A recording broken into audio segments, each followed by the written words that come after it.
जय हिंद दोस्तों आज की इस वीडियो में हम आपकी क्लास 11 की एनसीईआरटी बुक का चैप्टर नंबर 5 चैप्टर का नाम है हमारा वर्क एनर्जी एंड पावर की जो एक्सरसाइज है उनके सॉल्यूशन है वो देखेंगे। तो वीडियो में लास्ट तक बने रहिएगा। आज की वीडियो में हमें काफ़ी कुछ नया सीखने को मिलेगा। तो चलिए शुरू करते हैं। दोस्तों हमारा जो फर्स्ट क्वेश्चन में हमें दे रखा है कि कोई भी एक फोर्स है, कोई भी एक वस्तु है जिस पर किसी बल द्वारा किया गया कार्य है, उसका जो हमें चिन्ह है यानी कि उसका साइन है वो हमें बताना है, यानी कि वो साइन पॉजिटिव होगा या नेगेटिव होगा। ठीक है। फर्स्ट कंडीशन दे रखी है कि कोई भी व्यक्ति है किसी कुएं से रस्सी से बंधी बाल्टी को रस्सी द्वारा बाहर खींच के निकालता है, तो जो वर्क डन है वो पॉजिटिव होगा या नेगेटिव। तो देखिए ये आपका है कुआं। ठीक है। इस कुएं से कोई भी एक बाल्टी है, ये बाल्टी रही। ठीक है, जो पानी से भरी हुई है, ये बाल्टी है आपकी और ये रस्सी से बंधी है। ठीक है। अब जरा मुझे ये बताइए कि जब इस रस्सी से जुड़ी हुई बाल्टी को आप ऊपर की तरफ खींचेंगे तो इसका विस्थापन कौन सी डायरेक्शन में हो रहा है? विस्थापन हो रहा है इस डायरेक्शन में, डिस्प्लेसमेंट इसी डायरेक्शन में है ना। और रस्सी में टेंशन फोर्स है या आपके द्वारा जो लगाया गया टेंशन फोर्स है वो कौन सी डायरेक्शन में होगा? तो टेंशन फोर्स है वो भी अपवर्ड डायरेक्शन में होगा, इसी डायरेक्शन में होगा ना। तो यहाँ जो अप्लाई फोर्स है और जो डिस्प्लेसमेंट है दोनों सेम ही डायरेक्शन में है। तो आप क्या कहोगे कि जो वर्क डन है वो क्या होगा? पॉजिटिव होगा। पॉजिटिव क्यों होगा? क्योंकि हम जानते हैं कि वर्क है वो किसके बराबर होता है? वो बराबर होता है एफ वेक्टर डॉट डीएस के बराबर, फिर बराबर आएगा एफ एस कोस थीटा के बराबर। अब दोनों के बीच में एंगल कितना होगा? तो आप देखेंगे हमारा जो फोर्स है, टेंशन फोर्स है और जो डिस्प्लेसमेंट, दोनों के बीच में एंगल कितना है? Theta equals to 0 degree. और 0 डिग्री है तो आपका कोस की वैल्यू कितनी आ जाएगी? 1 आएगी। तो वर्क है वो किसके बराबर आएगा? एफएस के बराबर आएगा। ठीक है ना? तो वर्क फर्स्ट केस में पॉजिटिव होगा। इसी में पूछ रखा है कि गुरुत्वीय बल द्वारा किया गया कार्य है वो किसके बराबर होगा? तो गुरुत्वीय बल कौन सी डायरेक्शन में लगेगा? मान लेते हैं इसमें आपने पानी भर दिया, ये पानी से भर चुकी है। पानी से भर चुकी है तो कुछ ना कुछ पानी का वेट होगा। तो वेट होगा तो इसमें फोर्स कौन सी डायरेक्शन में लगेगा? फोर्स आप कहेंगे इस पर एमजी डाउनवर्ड डायरेक्शन में लगेगा, लगेगा ना। अब फोर्स लग रहा है एमजी डाउनवर्ड डायरेक्शन में। ठीक है ना। और डिस्प्लेसमेंट कौन सी डायरेक्शन में हो रहा है? डिस्प्लेसमेंट हो रहा है अपवर्ड डायरेक्शन में, हो रहा है ना। तो दोनों के बीच में एंगल कितना होगा? आप कहेंगे यहाँ एंगल बन रहा है वो कितना है? 180 डिग्री का है। ठीक है। अब जब 180 डिग्री का कोण है तो cos 180 डिग्री की वैल्यू किसके बराबर होती है? उसकी वैल्यू होती है -1 के बराबर। cos 180 डिग्री की वैल्यू होती है -1 के बराबर, होती है ना। तो वर्क डन है वो किसके बराबर होगा? वो बराबर होगा एफएस। और ये -1 की वैल्यू रखे होंगे तो माइनस एफएस के बराबर आएगा। तो यहाँ पर आप क्या देख रहे हो कि जो वर्क डन है वो किसके बराबर आ रहा है? वो नेगेटिव वैल्यू के बराबर आ रहा है। ठीक है। कोई भी हो सकता है, क्वेश्चन में आपको जितना फोर्स दे रखा होगा उसके हिसाब से हम देख लेंगे, परंतु ओवरऑल वैल्यू है वो नेगेटिव ही आएगी। ठीक है। थर्ड हमें दे रखा है किसी अनंत तल पर फिसलती हुई किसी वस्तु पर घर्षण बल के द्वारा किया जाने वाला कार्य। तो इससे रिलेटेड प्रॉब्लम तो अपनों ने सॉल्व की है। देखिए हमने इंक्लाइन प्लेन से रिलेटेड काफी सारे क्वेश्चन सॉल्व किए थे और वहां हमने देखा था कि कोई भी इंक्लाइन प्लेन है उसके ऊपर कोई भी एक वस्तु है। ठीक है, ये कोई भी वस्तु है जिसका द्रव्यमान कितना है? m है। तो इस पे कौन कौन से फोर्स लगेंगे? सिर्फ एक ग्रेविटेशनल फोर्स लगेगा जब तक कि हम कोई एक्सटर्नल फोर्स है वो कंसिडर नहीं करते या अप्लाई नहीं करते। ठीक है ना। तो इस पर ग्रेविटेशनल फोर्स की वजह से कौन सी डायरेक्शन में बल लगेगा? इस पे लगेगा, इस डायरेक्शन में बल लगेगा। और उसकी वैल्यू किसके बराबर आएगी? उसकी वैल्यू बराबर आएगी mg sin थीटा। और थीटा क्या है? यहाँ इंक्लाइन प्लेन के साथ जो एंगल बन रहा है। ठीक है ना। तो अपना बताइए फ्रिक्शन फोर्स कौन सी डायरेक्शन में लगेगा? फ्रिक्शन फोर्स हमेशा अपोज करता है मोशन को, यानी कि रिलेटिव जो वेलोसिटी हो रही है उसको अपोज करेगा। तो हमेशा जिस डायरेक्शन में आपकी वेलोसिटी हो रही है उसके अपोजिट डायरेक्शन में लगेगा। तो फोर्स लगेगा आपका इस डायरेक्शन में, इस डायरेक्शन में लगेगा ना। तो बताइए आप जो मुझे, फ्रिक्शन फोर्स लग रहा है वो इस डायरेक्शन में लग रहा है और डिस्प्लेसमेंट कौन सी डायरेक्शन में हो रहा है? डिस्प्लेसमेंट हो रहा है आपका इस डायरेक्शन में। तो यहाँ पर डिस्प्लेसमेंट और फ्रिक्शन के मध्य कितना कोण है? आप कहेंगे दोनों के मध्य जो एंगल है वो कितना आ रहा है? 180 डिग्री का, 180 डिग्री का है ना। तो cos 180 डिग्री की वैल्यू वापस क्या होती है? -1 होती है। तो वर्क डन है वो किसके बराबर होगा? माइनस ऑफ एफ एस के बराबर होगा, यानी कि नेगेटिव वर्क यहाँ होगा, होगा ना। तो इसमें भी नेगेटिव आएगा। नेक्स्ट है अपना कि किसी खुरदरे क्षैतिज तल पर एक समान वेग से गतिमान किसी वस्तु पर लगाए गए बल द्वारा किया जाने वाला कार्य। ठीक है। तो ये हमारे कोई एक खुरदरी सरफेस है, ये मान लेते हैं कोई खुरदरी सरफेस है। ठीक है। और कोई भी एक ऑब्जेक्ट है, ये आपका मान लेते हैं कोई भी एक ऑब्जेक्ट है जिसका मास कितना है? m है। ठीक है। अब ये मोशन कर रहा है और किस प्रकार का मोशन कर रहा है? यहाँ अपने को दे रखा है एक समान वेग से गतिमान है, एक समान वेग यानी कि कांस्टेंट वेलोसिटी के साथ मूव कर रहा है। तो देखिए कोई भी वस्तु है अगर किसी खुरदरे सरफेस के ऊपर मोशन कर रही है तो निश्चित तौर पर फ्रिक्शन फोर्स तो लगेगा। और फ्रिक्शन फोर्स कौन सी डायरेक्शन में लगेगा? जिस डायरेक्शन में हमारा जो ऑब्जेक्ट मोशन कर रहा है उसके अपोजिट डायरेक्शन में। हमारा ऑब्जेक्ट कौन सी डायरेक्शन में मोशन कर रहा है? वो इस डायरेक्शन में मोशन कर रहा है। फ्रिक्शन फोर्स कौन सी डायरेक्शन में लगेगा? फ्रिक्शन फोर्स आप कहेंगे फ्रिक्शन फोर्स फिर लगेगा इस डायरेक्शन में। ठीक है ना। अब हमारी वेलोसिटी क्वेश्चन में क्या दे रखी है? वेलोसिटी हमारी है कांस्टेंट, यानी कि वेलोसिटी वो टाइम के रिस्पेक्ट में चेंज तो हो नहीं रही। तो यहाँ पर फ्रिक्शन फोर्स लगातार क्या करेगा? इसकी वेलोसिटी है उसमें कमी लाने का प्रयास करेगा, करेगा ना। तभी तो क्या है कि हम देखते हैं कि कोई भी वस्तु अगर जा रही है तो वो रुक जाती है, किसकी वजह से? फ्रिक्शन फोर्स की वजह से। ठीक है। परंतु यहाँ क्वेश्चन हमें दे रखा है कि इसकी वेलोसिटी है वो कांस्टेंट है, समय के साथ परिवर्तित नहीं हो रही। तो निश्चित तौर पर यहाँ जो हमारा मास m है, उस पर हम एक एक्स्ट्रा फ़ोर्स लगा रहे हैं, ठीक है? जो कि इस फ्रिक्शन फ़ोर्स की वजह से जो यहाँ पर वेलोसिटी में कमी हो रही है, उस कमी का विरोध करता है, यानी कमी नहीं आने देता, ठीक है? तो यहाँ पर हमारे द्वारा जो फ़ोर्स लगाया गया है, ठीक है? उस फ़ोर्स के द्वारा कोई ना कोई पॉज़िटिव तो कार्य होगा ही, ठीक है? तो क्योंकि देखिए हमारा फ़ोर्स हो रहा है, लग रहा है इस डायरेक्शन में, डिस्प्लेसमेंट कौन-सी डायरेक्शन में है? डिस्प्लेसमेंट भी इसी डायरेक्शन में है, फ़ोर्स और डिस्प्लेसमेंट सेम डायरेक्शन में है, तो निश्चित तौर पर जो वर्क है वो क्या आएगा? पॉज़िटिव आएगा, ठीक है? एक चीज़ आप याद रखिएगा कि अगर फ्रिक्शन फ़ोर्स से उसकी वेलोसिटी में कमी लेकर आ रहा है, तो हमारे द्वारा जो लगाया गया बल है, उसमें क्या है वेलोसिटी में कमी नहीं आई, इस तरह से लगा रहे हैं ना इस पर, ठीक है? तो यहाँ पर हमारे द्वारा जो वर्क डन है वो पॉजिटिव होगा, ठीक है? अगर किसी को डाउट हो मैं फिर से समझा देता हूँ। देखिए, अगर कोई भी एक गाड़ी है, ये आपकी गाड़ी है, ये जा रही है किस वेलोसिटी के साथ? मान लेते हैं ये जा रही है 10 मीटर पर सेकंड की रफ्तार से, ठीक है? एक कांस्टेंट वेलोसिटी के साथ जा रही है, ठीक है? परंतु क्या है कि अचानक से क्या है कि रोड है वो खुरदरी आ जाती है। ठीक है? खुरदरी रोड आ जाती है तो यहाँ एक फ्रिक्शन फ़ोर्स लगेगा, जो कि इसकी वेलोसिटी में कम करेगा। तो इसकी एक निश्चित वेलोसिटी बनाए रखने के लिए आपको क्या करना पड़ेगा, यहाँ पर जो आप ड्राइव कर रहे हो तो आपको एक्सेलेरेटर पर पैर रखकर इसकी जो वेलोसिटी है वो बढ़ानी पड़ेगी, तभी ये फिक्स रहेगी। ठीक है? एक्सेलेरेटर आप दबाते हो ना तभी तो फिक्स रहेगी। तो वही अपना यहाँ जो एप्लाइड फ़ोर्स है वो एक्सेलरेट का ही तो काम कर रहा है। हमारा जो नेक्स्ट क्वेश्चन है उसमें हमें दे रखा है कि कोई भी एक दोलायमान लोलक यानी कोई पेंडुलम है उसको विरामावस्था में लाने के लिए वायु के प्रतिरोधी बल द्वारा किया जाने वाला कार्य ज्ञात करो। तो देखिए ये हमारा कोई भी एक पेंडुलम है जो कि किसी v वेलोसिटी के साथ जा रहा है। अब ये पेंडुलम धीरे धीरे विरामावस्था में कब आएगा? विरामावस्था का मतलब है इसकी वेलोसिटी है वो जीरो हो जाए। और वेलोसिटी जीरो कब होगी? जब इस पेंडुलम पर हम जो फोर्स जो अप्लाई करेंगे वो फोर्स है इसकी वेलोसिटी के विपरीत डायरेक्शन में होगा, तभी ये जीरो आएगा। ठीक है? तो इस कंडीशन में आप जरा बताइए कि डिस्प्लेसमेंट कौन सी डायरेक्शन में है? अब वेलोसिटी है अपना पॉजिटिव एक्स डायरेक्शन में, यानी कि डिस्प्लेसमेंट भी अपना इस डायरेक्शन में है। और फोर्स हम कौन सी डायरेक्शन में लगा रहे हैं? जिस डायरेक्शन में वेलोसिटी उसकी विपरीत डायरेक्शन में। ठीक है? तो यहाँ पर थीटा दोनों के मध्य कितना लग रहा है? यानी कि जो अप्लाइड फोर्स और डिस्प्लेसमेंट के मध्य जो एंगल है वो कितना 180 डिग्री का। तो अपना जो वर्क डन है वो किसके बराबर आएगा? जो एफ एस कोस थीटा के बराबर होता है, यानी कि माइनस ऑफ एफ एस के बराबर आएगा। तो हमारे द्वारा जो वर्क डन है वो इस कंडीशन में भी नेगेटिव ही आएगा। ठीक है ना?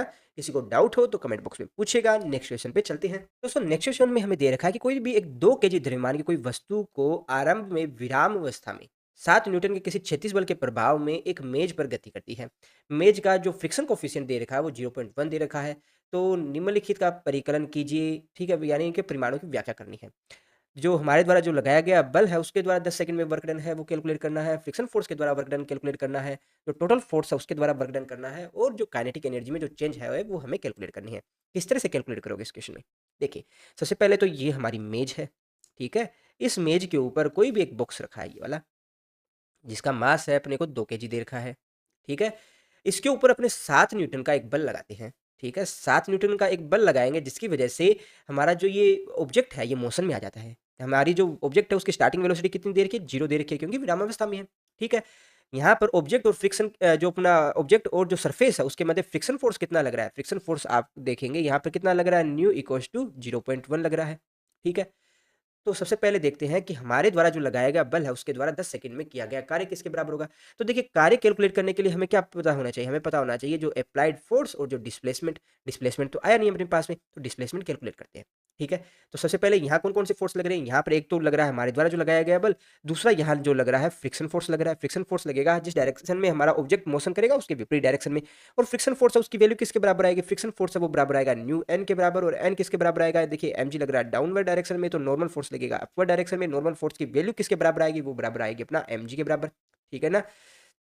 तो देखिए यहाँ पर न्यू है वो किसके बराबर है? 0.1, ठीक है? नॉर्मल फोर्स है वो किसके बराबर आ जाएगा? अपना मास इंटू ग्रेविटेशनल एक्सीलरेशन के बराबर। तो मास किसके बराबर है? अपना 2 और ग्रेविटेशनल एक्सीलरेशन अपना जी है। जी की वैल्यू कितनी होती है? जी की वैल्यू होती है आपकी 9.8 होती है। इसको लगभग अपने 10 के बराबर मान सकते हैं, 10 मीटर पर सेकंड स्क्वायर। क्योंकि देखिए जब तक क्वेश्चन में आपको बोला नहीं गया हो ना, आप 10 मान के इसको अप्रोक्स कैलकुलेट करके आंसर निकाल दीजिए, ठीक है? तो ग्रेविटेशनल एक्सीलरेशन अपना 10 आ गया। तो यहाँ से आपके पास में आंसर कितना आ गया? यहाँ पर आ गया, इसको मल्टीप्लाई करोगे तो ये आ गया 2 न्यूटन के बराबर।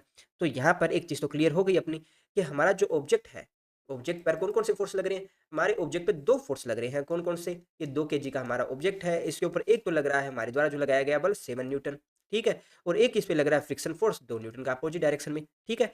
तो इसका जो ऑब्जेक्ट है अपना, इसका टोटल एक्सीलरेशन किसके बराबर होगा? तो हम जानते हैं, इक्वेशन तो बनानी सीखी है आप लोगों ने।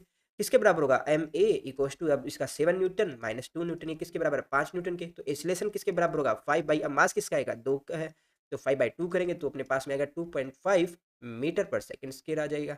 ये इसका एक्सेलरेशन आ गया, ठीक है। ऑब्जेक्ट यानी कि इस एक्सेलरेशन से आगे की तरफ मोशन करेगा।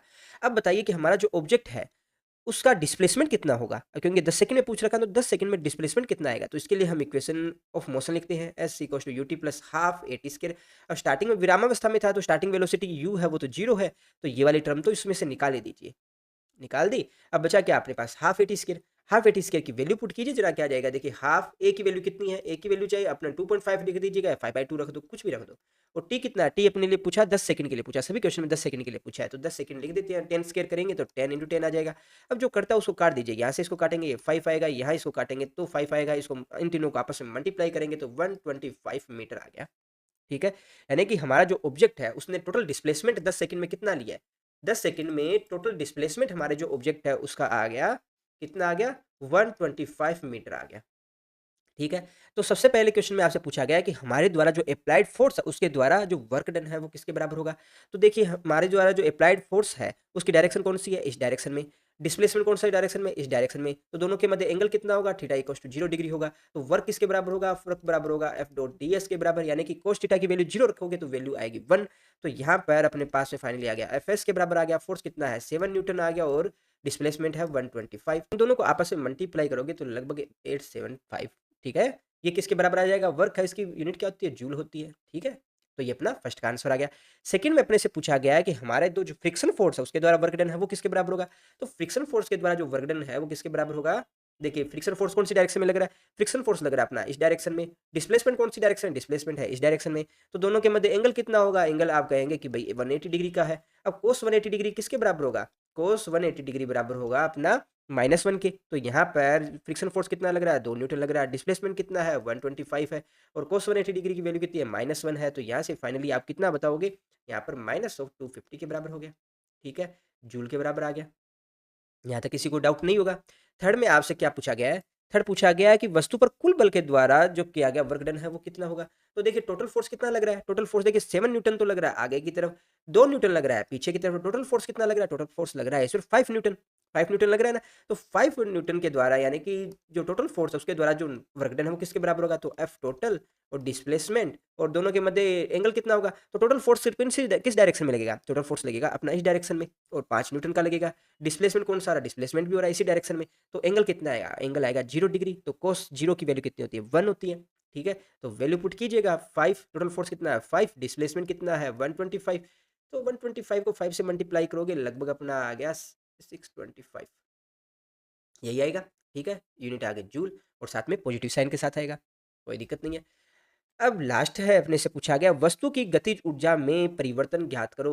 वस्तु की गतिज ऊर्जा में परिवर्तन कैलकुलेट करना है। तो देखिए यहाँ पर हमारे द्वारा जो टोटल जो वर्क डन होता है अपनों ने पढ़ा है ना इसके बारे में। हमारे द्वारा जो टोटल वर्क डन है वो किसके बराबर होता है, वो बराबर होता है चेंज इन काइनेटिक एनर्जी के बराबर होता है। अब इनिशियल जो वेलोसिटी वो तो जीरो होती है, तो इनिशियल काइनेटिक एनर्जी तो जीरो आ जाएगी, सिर्फ हमें फाइनल काइनेटिक एनर्जी तो देखना है। तो half m v square, v क्या है यहाँ पर फाइनल वेलोसिटी है, ठीक है। तो ये फाइनल काइनेटिक एनर्जी तो ये किसके बराबर होगा, हमारे द्वारा जो वर्क डन है उसी के बराबर होगा, उसी के बराबर होना। तो क्या आएगा इसकी वैल्यू, इसकी वैल्यू अपने बराबर आ जाएगी, गतिज ऊर्जा में परिवर्तन कैलकुलेट करना है ना, तो ये इतना 625 के बराबर ही आ जाएगा। टोटल वर्क डन ही तो बराबर पूछना है, तो टोटल वर्क डन किसके बराबर है, 625 के बराबर ही होगा, ठीक है। किसी को डाउट है इसमें तो पूछेगा। अब कुछ बच्चे कमेंट बॉक्स में कमेंट करके कह रहे हैं कि भाई सर आपने जो आंसर लिया है एनसीईआरटी की बुक में जो आंसर है दोनों में डिफरेंस है। तो डिफरेंस तो थोड़ा बहुत हो सकता है, किस वजह से आएगा कि हो सकता है उन्होंने जी की वैल्यू 9.8 लेकर उसको सोल्व किया है, ठीक है। परंतु एग्जाम के अंदर आप अगर 10 लेकर भी सोल्व करोगे तो कहीं आप गलत नहीं कर रहे, आप सही ही कर रहे हो, ठीक है ना। तो दोनों ही सही है। आप एक बार फिर से सेम प्रोसेस इसको कीजिएगा 9.8 लेकर और आपके पास में जो बुक के लास्ट में जो आंसर दे रखे हैं वो आंसर मैच हो जाएगा, ठीक है। और आप 10 मीटर पर सेकंड स्क्वायर भी लेकर करोगे तो भी आपका आंसर बिल्कुल सही है, ठीक है। जब तक कि क्वेश्चन में अगर आपको नहीं दे रखा ना जी की वैल्यू कितनी होती है 9.8, तब तक आप मान सकते हो, कोई दिक्कत नहीं है, ठीक है। नेक्स्ट क्वेश्चन देख लेते हैं अपना। तो सर नेक्स्ट क्वेश्चन में हमें दे रखा है, एक ग्राफ दे रखा है, किसके मध्य है, हमारी जो पोटेंशियल एनर्जी है और जो डिस्प्लेसमेंट है उसके मध्य, ठीक है। और जो टोटल ऊर्जा है उसको कोटि एक्स पर क्रॉस द्वारा निर्देशित किया गया है, ठीक है। क्रॉस कहाँ कहाँ लगा है मैं दिखा देता हूँ आपको। देखिए ये टोटल जो एनर्जी है वो इस तरह से ये क्रॉस बनाकर इन्होंने मेंशन किया है चारों ग्राफ के अंदर। इस ग्राफ में यहाँ क्रॉस लगाया और सबसे लास्ट वाले में यहाँ क्रॉस लगाएं। प्रत्येक स्थिति में कोई ऐसा क्षेत्र बताइए, यदि कोई है, तो जिनमें दी गई ऊर्जा के लिए कण को नहीं पाया जा सकता। ठीक है, यानी कि जो हमारा जो पार्टिकल है उसकी वो पोजीशन है वो पॉसिबल नहीं है। ठीक है, इसके अतिरिक्त कण की कुल न्यूनतम ऊर्जा भी निर्देशित कीजिए। ठीक है, जिसके लिए क्या है, ये अपना जो आकृतियां है या जो ग्राफ है वो प्रासंगिक हो यानी कि पॉसिबल हो। ठीक है, तो देख लेते हैं। सबसे पहले मुझे ये बताइए कि जो टोटल एनर्जी और पोटेंशियल जो ऊर्जा है, ठीक है, यानी पोटेंशियल एनर्जी, उनमें रिलेशन क्या होता है। तो हम जानते हैं कि हमारी जो टोटल एनर्जी यानी कि जो मैकेनिकल एनर्जी है वो किसके बराबर होती है, वो बराबर होती है अपना चेंज इन जो पोटेंशियल एनर्जी के बराबर होती है।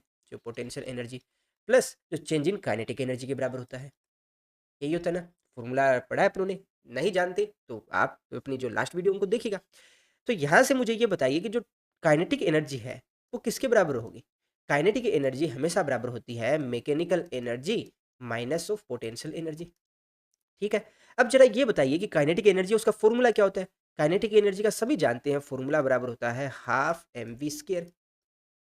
ठीक है ना, हाफ एम वी स्केयर। क्या द्रव्यमान है वो पॉजिटिव होता है या नेगेटिव होता है। तो हम जानते हैं कि जो मास होता है वो ऑलवेज पॉजिटिव होता है। ठीक है, वेलोसिटी है वो पॉजिटिव होगी कि नेगेटिव होगी। देखिए, वेलोसिटी है उसके साथ में स्क्वायर भी लगा है, तो वी स्क्वायर है उसकी वैल्यू भी हमेशा पॉजिटिव होगी।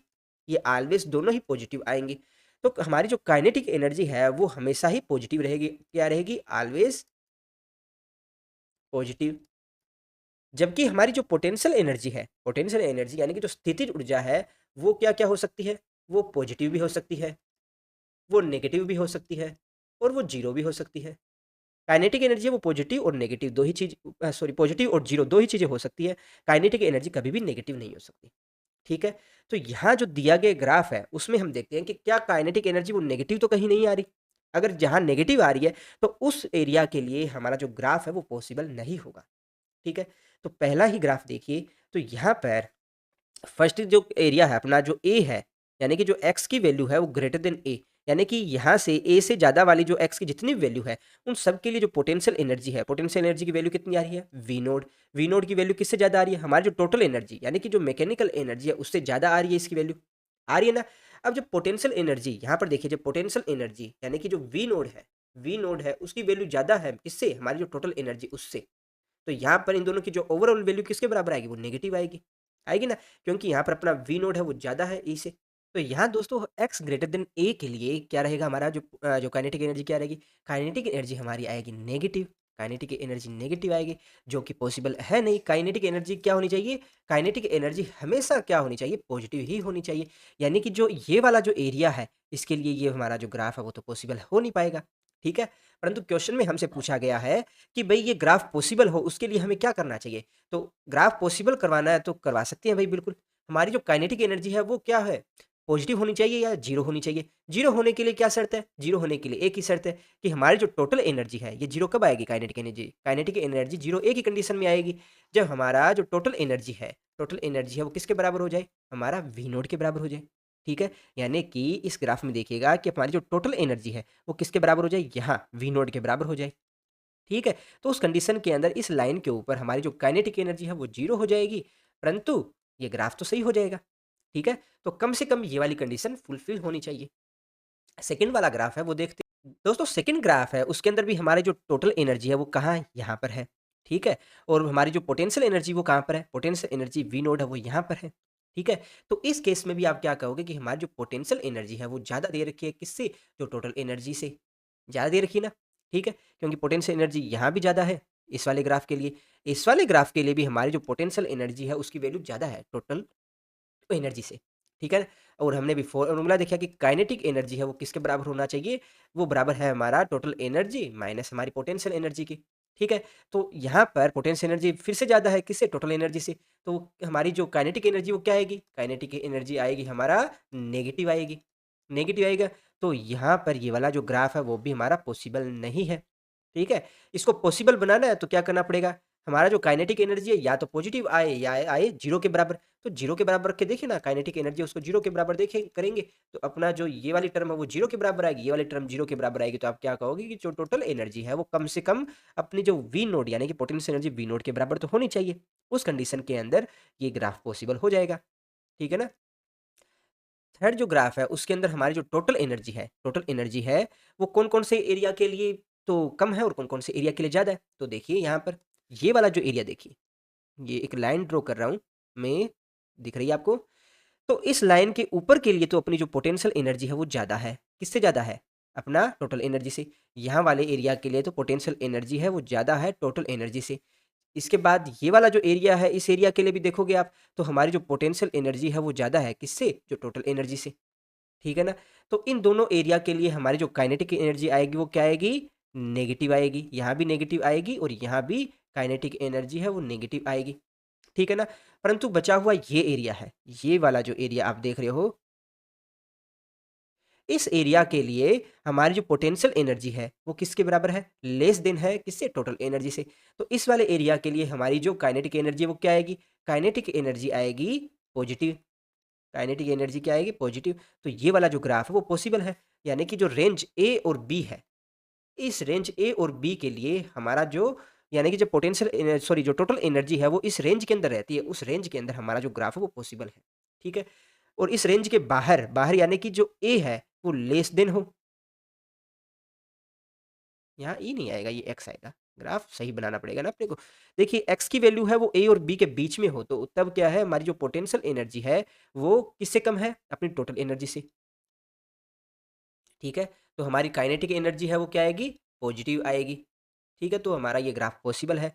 परंतु क्या होता है जब एक्स है वो लेस देन हो ए से, ठीक है? या एक्स है वो ग्रेटर देन हो बी से, तो उन केस के लिए क्या है, हमारी जो पोटेंशियल एनर्जी है वो ज़्यादा है किससे? हमारी टोटल एनर्जी से। तो उस कंडीशन के अंदर हमारी जो काइनेटिक एनर्जी है वो किसके बराबर आएगी? वो नेगेटिव आएगी। तो ग्राफ पॉसिबल नहीं होगा। ठीक है? अब आपसे ये पूछा गया है कि इन दोनों एरिया के अंदर ग्राफ को पॉसिबल बनाना है। पॉसिबल बनाने के लिए क्या कहोगे? कि भई अपना जो पोटेंशियल एनर्जी है वो कम से कम इसके टोटल एनर्जी के बराबर तो आ ही जाए। जो पोटेंशियल एनर्जी है वो अगर अपनी टोटल एनर्जी के बराबर आ जाए तो ये ग्राफ अब पॉसिबल हो जाएगा। यानी कि जो क्रॉस वाला मार्क आपने यहाँ लगा रखा है, यहाँ ना लगाकर अगर यहाँ लगा दोगे तो हमारा जो ग्राफ है ये पॉसिबल हो जाएगा। ठीक है ना? किसी को डाउट हो तो पूछेगा। नेक्स्ट अपने पास में जो ग्राफ है उसमें दे रखा है कि अपनी जो पोटेंशियल एनर्जी है वो ग्राफ के कुछ पोर्शन के लिए तो ज़्यादा है किससे? टोटल एनर्जी से, और कुछ पोर्शन के लिए कम है। और पोर्शन कौन-कौन सा है? तो देखिए ये वाला जो पोर्शन है, यहाँ से लेकर ये वाला, इसके अलावा ये वाला जो पोर्शन है, इस पोर्शन के लिए आप क्या कहोगे? इस पोर्शन के लिए हमारा जो पोटेंशियल एनर्जी है, इस वाले पोर्शन के लिए हमारी जो पोटेंशियल एनर्जी है वो ज़्यादा है किससे? हमारी जो टोटल एनर्जी से। इधर वाला ये वाला जो पोर्शन है इसके अंदर भी सेम चीज़ है, हमारी जो पोटेंशियल एनर्जी है वो ज़्यादा है किससे? टोटल एनर्जी से। परंतु जो बाकी बचा हुआ एरिया है, जैसे ये वाला जो एरिया हो गया, ठीक है? और ये वाला जो एरिया हो गया, और ये वाला एरिया हो गया। इन तीनों एरिया के लिए आप क्या देख रहे हो? इन तीनों एरिया के लिए हमारी जो टोटल एनर्जी है वो ज़्यादा है। टोटल एनर्जी है वो ज़्यादा है पोटेंशियल एनर्जी से। ठीक है? तो ऊपर वाला जो एरिया है इनके लिए काइनेटिक एनर्जी किसके बराबर होगी? इनके लिए काइनेटिक एनर्जी आएगी नेगेटिव। और नीचे वाला जो एरिया है उसके लिए जो, यानी जो ग्राफ का पोर्शन है उस पोर्शन के लिए हमारी जो काइनेटिक एनर्जी है वो किसके बराबर आएगी? वो आएगी पॉजिटिव वैल्यू आएगी। तो दोनों में से कौन सा पॉसिबल है? तो दोनों में से सही तो अपना ये वाला है। ठीक है? ये वाला सही करने के लिए क्या करोगे कि कम से कम जो एनर्जी है उसकी वैल्यू पोटेंशियल एनर्जी के बराबर तो हो। ठीक है? डाउट है इसमें कोई? हो तो पूछेगा। ठीक है? इसको थोड़ा-सा ग्राफ़िकल रूप में और मैं आप थोड़ा-सा समझा देता हूँ, क्या रहेगा देखिए। यहाँ पर लिमिट क्या दे रखी है आपको, यहाँ पर ये वाली लिमिट क्या दे रखी है, जब अपनी x की वैल्यू कहाँ से कहाँ तक के बीच में हो, a/2 से b/2 के मध्य हो, a/2 से b/2 के मध्य हो, तो उस कंडीशन के लिए हमारी जो पोटेंशियल एनर्जी है वो ज़्यादा है किसके लिए? टोटल एनर्जी से। तो काइनेटिक एनर्जी आएगी अपना नेगेटिव, काइनेटिक एनर्जी आएगा अपना नेगेटिव। ठीक है? इसी प्रकार से आपका रेंज दे दिया -a/2 से आपका जो x है उसकी वैल्यू कहाँ हो, ये वाला कर दो, -b/2 से x की वैल्यू है वो -a/2 के मध्य हो, तो भी हमारा पोटेंशियल एनर्जी है वो ज़्यादा है किससे? टोटल एनर्जी से, तब भी हमारी जो काइनेटिक एनर्जी है वो क्या आ रही है? नेगेटिव आ रही है। परंतु अगर हमारी जो x है उसकी वैल्यू कहाँ से कहाँ तक हो? -a/2 से +a/2 के मध्य हो, ठीक है? तो हमारा जो टोटल एनर्जी वो ज़्यादा है पोटेंशियल एनर्जी से, तो काइनेटिक एनर्जी आपकी क्या आएगी? पॉजिटिव आएगी। इसके अलावा क्या है? इसके अलावा जो x है उसकी वैल्यू ज़्यादा हो किससे? -b/2 से। इसके अलावा जो x है उसकी वैल्यू ज़्यादा हो किससे? किससे ज़्यादा हो या बराबर हो? बराबर भी आएगा। किसके बराबर? b/2 से ज़्यादा हो, तो उस कंडीशन के लिए भी काइनेटिक एनर्जी है वो आपकी आएगी पॉजिटिव आएगी, ये भी पॉजिटिव है। दोस्तों हमारा जो नेक्स्ट क्वेश्चन है उसमें हमें दे रखा है कि कोई भी पार्टिकल है जो कि क्या कर रहा है सरल आवर्त गति कर रहा है, ठीक है, जिसकी पोटेंशियल एनर्जी हमें एक फंक्शन के फॉर्म में दे रखी है जहाँ के की वैल्यू है हमें 0.5 न्यूटन पर मीटर दे रखी है, ठीक है। अगर सिस्टम की जो टोटल एनर्जी है वो 1 जूल दे रखी है, ठीक है, तो हमें कैलकुलेट करना है कि हमारा जो पार्टिकल है इसको x इक्वल टू +-2 मीटर पर वापस अपनी जो प्रारंभिक स्थिति है उसकी तरफ आ जाना चाहिए, ठीक है, ये हमें प्रूफ करना है। तो किस तरह से प्रूफ करोगे? तो देखिए सबसे पहले एक सरल आवर्त गति होता क्या है, तो इसको हम एग्जाम्पल यानी कि हमारा जो कोई पेंडुलम है, पेंडुलम के एग्जाम्पल से समझ सकते हैं, ठीक है। कोई हमारा जो पेंडुलम है जो कि क्या कर रहा है, एसएचएम मोशन कर रहा है, सिंपल हार्मोनिक मोशन कर रहा है, तो क्या होगा, जो हमारा पेंडुलम यहाँ मौजूद होगा तो यहाँ पर इस स्थिति के ऊपर क्या इसकी कोई वेलोसिटी होगी? बिल्कुल होगी। मान लेते हैं इसकी वेलोसिटी है वो v है, यानी कि इसकी जो एनर्जी है वो किस फॉर्म में होगी? वो होगी काइनेटिक एनर्जी की फॉर्म में, ठीक है। जब हमारा पेंडुलम है वो मोशन करते हुए यहाँ पर पहुँच जाएगा, ठीक है? उस कंडीशन के अंदर एक क्षण के लिए इसकी जो वेलोसिटी है उसकी वैल्यू क्या होगी? 0 होगी। यहाँ पर वेलोसिटी 0 होगी, तो क्या इसकी कोई काइनेटिक एनर्जी होगी? नहीं होगी। इस समय इसकी काइनेटिक एनर्जी है वो 0 होने वाली है। क्या इसकी कोई पोटेंशियल एनर्जी होगी? बिल्कुल होगी। जो अपना ग्राउंड है, ग्राउंड से इसकी हाइट कितनी है? ये हाइट अपने पास में कितनी है? उसके अकॉर्डिंग हम इसकी पोटेंशियल एनर्जी बता सकते हैं। क्वेश्चन में हमें दे रखा है जो पोटेंशियल एनर्जी है वो किसके बराबर है? हाफ के एक्स स्क्वायर के बराबर है। पोटेंशियल एनर्जी आपको दे रखा है हाफ के एक्स स्क्वायर के बराबर है, ठीक है। ये एच है या क्या है वो हमें नहीं पता, हम इसको एच से ही डिनोट कर देते हैं, ठीक है। तो इसकी पोटेंशियल एनर्जी कुछ ना कुछ आएगी और पोटेंशियल एनर्जी किसके बराबर होता है? हम जानते हैं mgh के बराबर होता है, ठीक है, जिसको अपने पीई से डिनोट करते हैं। तो यहाँ पर सिस्टम की जो टोटल एनर्जी है वो किसके बराबर होगी? टोटल एनर्जी यहाँ पर जो मैकेनिकल एनर्जी है वो किसके बराबर होगी? इसकी काइनेटिक एनर्जी प्लस इसकी पोटेंशियल एनर्जी के बराबर होगी। ये इसी प्रकार से यहाँ पर इसकी जो टोटल एनर्जी होगी वो किसके बराबर होगी? इसकी kinetic energy plus potential energy के बराबर होगी। तो दोस्तों अब जरा बताइए क्या हमारे सिस्टम की मैकेनिकल एनर्जी है वो कंजर्व रहेगी? हाँ, बिल्कुल रहेगी। क्यों रहेगी? क्योंकि यहाँ पर सिर्फ एक ही तरह का फोर्स लग रहा है और वो कौन-सा लग रहा है? ग्रेविटेशनल फोर्स लग रहा है और जो ग्रेविटेशनल फोर्स है वो कौन-सा है? वो एक कंजर्वेटिव फोर्स है। तो हम जानते हैं हमारी जो कंजर्वेटिव फोर्स के द्वारा जो वर्क डन होता है तो उस कंडीशन के अंदर हमारी जो मैकेनिकल एनर्जी है वो क्या रहती है? कंजर्व रहती है। ठीक है? तो यहाँ पर हमारी जो मैकेनिकल एनर्जी है वही यहाँ पर हमारी मैकेनिकल एनर्जी है उसके बराबर रहेगी, ठीक है। तो सबसे पहले मुझे ये बताइए कि यहाँ पर x की वैल्यू कितनी दे रखी है? x की वैल्यू दे रखी है आपकी +-2। अब देखिए हमारा कोई भी ऑब्जेक्ट है वो क्या कर रहा है? सिंपल हार्मोनिक मोशन कर रहा है। सिंपल हार्मोनिक मोशन कर रहा है तो मान लेते हैं एक इसकी ये वाली जो पोजीशन है, कोई भी पोजीशन हो सकती है, ये वाली पोजीशन मान लेता हूँ x इक्वल्स टू -2 है और ये वाली जो पोजीशन है ये है x इक्वल्स टू +2 है। पोटेंशियल एनर्जी दे रखी है आपको हाफ के एक्स स्क्वायर दे रखी है। अब जरा x की वैल्यू रखिए ना, x की वैल्यू रख देते हैं x इक्वल्स टू 2 के लिए इसकी वैल्यू क्या आएगी? हमारी पोटेंशियल एनर्जी है वो बराबर आ जाती है हाफ। अब k की वैल्यू कितनी दे रखी है? k की वैल्यू दे रखी है आपको क्वेश्चन में 0.5 दे रखी है ना यहाँ पर ये देखिए, ठीक है? तो हमारी जो पोटेंशियल एनर्जी है वो कितनी आ जाएगी यहाँ, इसको मल्टीप्लाई कीजिएगा 0.5 इंटू यहाँ पर x की वैल्यू 2 रखेंगे, उसका स्क्वायर करेंगे तो आगे पास यहाँ 4 आ गया, तो यहाँ से जो करता है उसको काटिए, फाइनली अपने पास में क्या आएगा? देखिए 0.5 इंटू 4 ये 2 से 2 कटा, यहाँ पर क्या आ गया? 1 जूल आ गया इसकी पोटेंशियल एनर्जी। और एक चीज़ आपने गौर की कि यहाँ पर जो टोटल एनर्जी आपको दे रखी है, टोटल एनर्जी कुल ऊर्जा है वो 1 जूल दे रखी है, यानी कि हमारा जो सिस्टम है उसकी जो टोटल एनर्जी है वो दे रखी है 2 जूल, सॉरी 1 जूल, 1 जूल दे रखी है और हमारी जो पोटेंशियल एनर्जी है वो भी 1 जूल दे रखी है। ये दोनों लेफ्ट साइड और राइट साइड इक्वल कब होंगे? जब हमारी काइनेटिक एनर्जी है वो 0 होगी, ऐसा ही होगा ना? और काइनेटिक एनर्जी 0 कब होने वाली है? काइनेटिक एनर्जी सिर्फ 0 है इसी पोजीशन के ऊपर होगी और कोई पोजीशन पे होगी क्या? नहीं होगी, ठीक है? काइनेटिक एनर्जी वही एक मैक्सिमम पॉइंट होगा जहाँ पर हमारी काइनेटिक एनर्जी 0 रहने वाली है, ठीक है? तो इससे आप क्या कहोगे कि काइनेटिक एनर्जी 0 कहाँ हो रही है? जहाँ x की वैल्यू -2 है, x की वैल्यू -2 है या +2 है, ठीक है ना? तो समझ में आ चुका आपके? नहीं आया तो कमेंट बॉक्स में पूछिएगा, किसी और वीडियो में इसको फिर से बनाकर इसको डिटेल में स्टडी कर लेंगे। दोस्तों हमारा जो नेक्स्ट क्वेश्चन है उसमें हमें दे रखा है किसी रॉकेट का बाह्य आवरण उड़ान के दौरान घर्षण के कारण जल जाता है। जलने के लिए आवश्यक ऊष्मीय ऊर्जा किसके व्यय पर प्राप्त की गई? रॉकेट या वातावरण के द्वारा? अब बताइए मुझे, ये हमारा कोई रॉकेट है, ये मोशन कर रहा है, प्यारा सा रॉकेट है, ये मोशन कर रहा है, ठीक है, किसी वी वेलोसिटी के साथ में।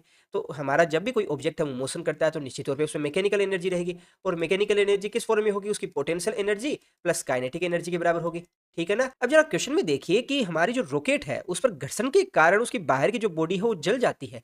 बाहर की बॉडी जल रही है यानी कि जलने से क्या होगा? रॉकेट का द्रव्यमान है वो किस में? गैसेस में जा रहा है, द्रव्यमान कम हो रहा है। द्रव्यमान कम हो रहा है तो निश्चित तौर पर उसकी मैकेनिकल एनर्जी है वो कम होगी। कम कैसे होगी? क्योंकि देखिए हमारी जो काइनेटिक एनर्जी वो किसके बराबर होता है? Half m v square. अब कुछ ना कुछ मास है वो जल जाएगा, रॉकेट की बॉडी जल रही है तो जलेगा तो कुछ ना कुछ मास उसका कम होगा, मास कम होगा तो मैकेनिकल एनर्जी है वो कम होगी ना। तो इसमें आप क्या कहोगे कि यहाँ पर जो उष्मा के रूप में जो हानि हो रही है वो किसकी होगी, वो हमारे रॉकेट की होगी। ठीक है, रॉकेट की होगी। समझ गए।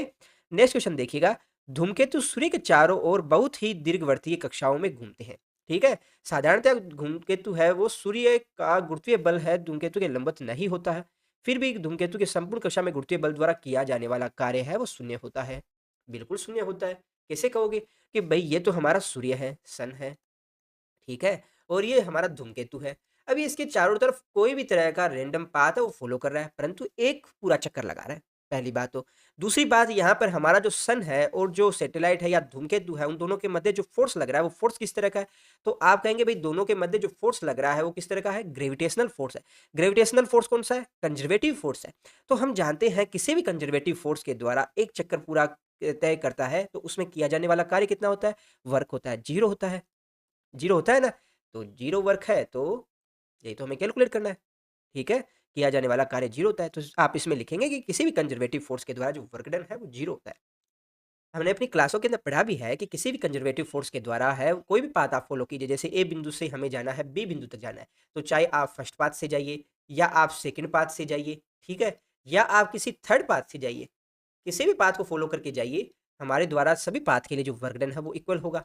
ठीक है, हमारा इस कंडीशन के अंदर W1 equals to W2 equals to W3। ठीक है, याद रहेगा आपको। इसके ऊपर हमने क्लासेज लगाई थी, वो क्लास भी जरूर देखिएगा। थर्ड है, पृथ्वी के चारों ओर बहुत ही क्षीण वायुमंडल में घूमते हुए किसी कृत्रिम उपग्रह की ऊर्जा धीरे धीरे वायुमंडलीय प्रतिरोध के विरुद्ध क्षय होने के कारण कम होती है। ठीक है, फिर जैसे जैसे कृत्रिम उपग्रह पृथ्वी के नजदीक आता है उसकी चाल में लगातार वृद्धि होती है। बिल्कुल होगी भाई। देखो क्या होता है कि हमारा ये मान लेते हैं ये प्यारी धरती माँ है और ये कोई भी एक धूमकेतु है, कोई भी ऑब्जेक्ट है, कोई भी उपग्रह है, कोई भी मान लीजिए।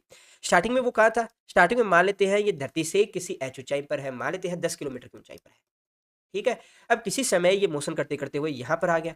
ठीक है, अब इसकी हाइट है वो कितनी रह जाती है? ये 5 किलोमीटर ही रह जाती है। ठीक है, अब जरा मुझे बताइए कि यहाँ पर ग्रेविटेशनल फोर्स के अलावा कोई और फोर्स लग रहा है? नहीं लग रहा, सिर्फ ग्रेविटेशनल फोर्स लग रहा है ना।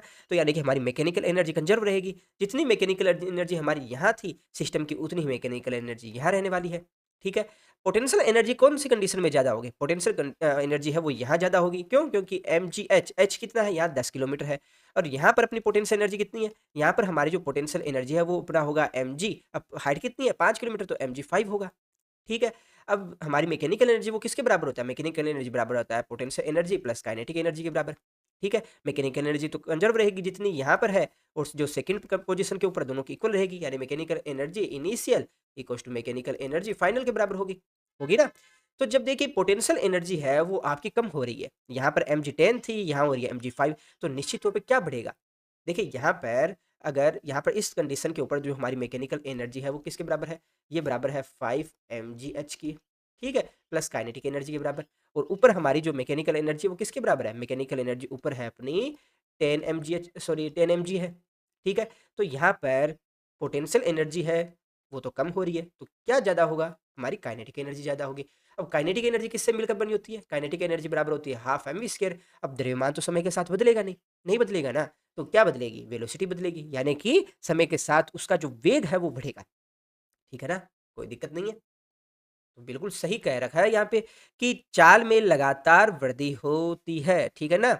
नेक्स्ट क्वेश्चन देखिएगा कि एक व्यक्ति अपने हाथों से 15 kg का कोई द्रव्यमान लेकर 2 मीटर चलता है, ये फर्स्ट कंडीशन है। उसमें दूसरी कंडीशन है, उसमें उतनी ही दूरी अपने पीछे रस्सी को खींचते हुए चलता है। ठीक है, और रस्सी पर ये घिरनी लगी, उसकी सहायता से इसको 15 kg को ऊपर की तरफ खींच रहा है। तो उस स्थिति में दोनों स्थितियों के अंदर किया जाने वाला कार्य है वो कैलकुलेट करना है। ठीक है, पहले बात करते हैं हमारी फर्स्ट कंडीशन के लिए। फर्स्ट कंडीशन में देखिए स्टार्टिंग में हमारा व्यक्ति कहाँ था? स्टार्टिंग में हमारा व्यक्ति यहाँ था। उसने पकड़ रखा है कितना? 15 kg का ये बॉक्स पकड़ रखा है। तो फोर्स कौन सी साइड लगेगा? देखिए mg है, इसमें इस डायरेक्शन में लगेगा। ठीक है, और इस द्रव्यमान को होल्ड करने के लिए व्यक्ति है, इस पर कौन सी डायरेक्शन फोर्स लगेगा? व्यक्ति लगा रहा है इस डायरेक्शन में फोर्स लगाएगा। ठीक है, ताकि द्रव्यमान नीचे नहीं गिरे। अब इसको पकड़ के ये आगे की तरफ चल रहा है, यानी डिस्प्लेसमेंट कौन सी डायरेक्शन में ले रहा है? डिस्प्लेसमेंट ले रहा है इस डायरेक्शन में। तो यहाँ पर मुझे बताइए जो डिस्प्लेसमेंट और जो अप्लाइड फोर्स है दोनों के मध्य एंगल कितना है? एंगल आप कहेंगे कि सर जी यहाँ पर तो एंगल बन रहा है 90 डिग्री का। तो यहाँ पर जो वर्क डन है वो किसके बराबर होता है? फोर्स इंटू डिस्प्लेसमेंट के। तो इसको थोड़ा और सोल्व करोगे तो क्या होगा? एफ एस कोस थीटा के बराबर आएगा। और cos 90 डिग्री की वैल्यू किसके बराबर होती है? cos 90 की वैल्यू होती है 0 के बराबर, तो वर्क डन आएगा फर्स्ट कंडीशन में तो 0, कोई दिक्कत नहीं है। बात करते हैं सेकंड कंडीशन के लिए। सेकंड के कंडीशन में हमारा कौन-कौन सा फोर्स लग रहा है? सेकंड कंडीशन में हमारे 2 तरह के फोर्स लग रहे हैं। एक तो लग रहा है टेंशन फोर्स, ये लग रहा है इस डायरेक्शन में, रस्सी में भी टेंशन फोर्स लगेगा इस डायरेक्शन में। और कौन-सा लग रहा है? हमारा mg लग रहा है, mg कौन सी डायरेक्शन में? इस डायरेक्शन में। अब जरा बताइए, व्यक्ति है, व्यक्ति के द्वारा जो लगाया जाने वाला फोर्स है वो कौन सी डायरेक्शन में होगा? व्यक्ति द्वारा जो लगाया जाने वाला फोर्स है वो इस डायरेक्शन में होगा। रस्सी में टेंशन जो फोर्स है उस वो व्यक्ति तो ही लगा रहा है, ठीक है? फोर्स इस डायरेक्शन में लग रहा है। डिस्प्लेसमेंट कौन सी डायरेक्शन में होगा? हमारा जो बॉक्स है उसका डिस्प्लेसमेंट होगा इस डायरेक्शन में, ठीक है? अब आप क्या कर रहे हैं, समझने की कोशिश कीजिए। हमारा फोर्स लग रहा है इस डायरेक्शन में, डिस्प्लेसमेंट लग रहा है इस डायरेक्शन में, तो इस कंडीशन में भी दोनों के मध्य एंगल कितना बनेगा? एंगल आप कहोगे कि अब यहाँ भी 90 डिग्री का एंगल बन रहा है। अब जब एंगल 90 डिग्री का बनेगा तो आप क्या कहोगे? सेकंड कंडीशन के अंदर भी हमारा जो वर्क डन है वो 0 ही आएगा, क्योंकि यहाँ पर 90 डिग्री का एंगल बन रहा है किस-किस के मध्य? अप्लाइड फोर्स और डिस्प्लेसमेंट के मध्य, ठीक है ना? तो ये क्वेश्चन भी हो चुका है। किसी को डाउट हो तो कमेंट बॉक्स में पूछिएगा। चलिए नेक्स्ट क्वेश्चन की ओर। ठीक है बच्चों, तो हमारा नेक्स्ट क्वेश्चन है कि जब कोई संरक्षी बल किसी वस्तु पर धनात्मक कार्य करता है तो वस्तु की स्थिति ऊर्जा घटती है या बढ़ती है या अपरिवर्तित रहती है? बताइए जरा। तो देखिए, सबसे पहले तो बताइए कि हमारा धनात्मक कार्य कब होता है? यहाँ पर धनात्मक कार्य की बात कर रहे हैं ना, तो पॉजिटिव वर्क है वो कब होता है? पॉजिटिव वर्क होता है जब हमारा फोर्स है और जो डिस्प्लेसमेंट है वो सेम डायरेक्शन के अंदर हो, ठीक है? सेम डायरेक्शन में कब होगा? तो देखिए, सबसे पहले तो बात करें कंजर्वेटिव फोर्स के लिए, तो कंजर्वेटिव फोर्स में अगर हम किसी पत्थर को सीधा फ्री फॉल के लिए छोड़ दें, तो उस कंडीशन में हमारा जो फोर्स है वो भी डाउनवर्ड डायरेक्शन में होगा और फोर्स कितना लगेगा? mg, और डिस्प्लेसमेंट भी डाउनवर्ड डायरेक्शन में होगा। हमारा जो फोर्स और डिस्प्लेसमेंट दोनों ही कौन सी डायरेक्शन में? सेम डायरेक्शन में है। तो जरा बताइए कि इसकी पोटेंशियल एनर्जी कम होगी कि ज़्यादा होगी? स्टार्टिंग में यहाँ पर इस पोजीशन के ऊपर अगर ये ग्राउंड से h हाइट के ऊपर है, तो इसकी पोटेंशियल एनर्जी किसके बराबर होगी? पोटेंशियल एनर्जी होगी mgh के बराबर। परंतु जब हमारा ये जो ऑब्जेक्ट है ये ग्राउंड पर आ जाता है, यहाँ पर आ जाता है, तो इस समय पर हमारा जो h हाइट है वो किसके बराबर हो जाएगी? ये 0 के बराबर हो जाएगी। तो हमारी जो पोटेंशियल एनर्जी है वो यहाँ क्या आ जाएगी? यहाँ पर पोटेंशियल एनर्जी क्या होगी? 0 हो जाएगी। तो पोटेंशियल एनर्जी समय के साथ कम हो रही है, तो कम हो रही है तो आप क्या कहोगे कि पोटेंशियल एनर्जी है वो समय के साथ घटेगी, ठीक है ना? सेकंड के अंदर देखते हैं कि किसी वस्तु द्वारा घर्षण बल के विरुद्ध किया गया कार्य का परिमाण हमेशा उसकी गतिज ऊर्जा या स्थितिज ऊर्जा में क्षय के बराबर होता है। देखिए, क्या होता है कि कोई भी एक ऑब्जेक्ट है वो जब मोशन करता है तो उस पर क्या लग रहा है? अगर फ्रिक्शन फोर्स लग रहा है तो फ्रिक्शन फोर्स कौन सी डायरेक्शन में लगेगा? जिस डायरेक्शन में हमारा जो ऑब्जेक्ट है वो मोशन कर रहा है उसके अपोजिट डायरेक्शन में लगेगा। अब अपोजिट डायरेक्शन में लगेगा तो क्या होगा? समय के साथ साथ इसकी वेलोसिटी है वो कम होती जाएगी। वेलोसिटी अगर कम होगी तो आप क्या कहेंगे कि इसकी काइनेटिक एनर्जी है वो कम हो रही है समय के साथ। तो सेकंड में क्या रहेगा? आपका काइनेटिक एनर्जी, ठीक है, क्षय होती है, सही रहेगा।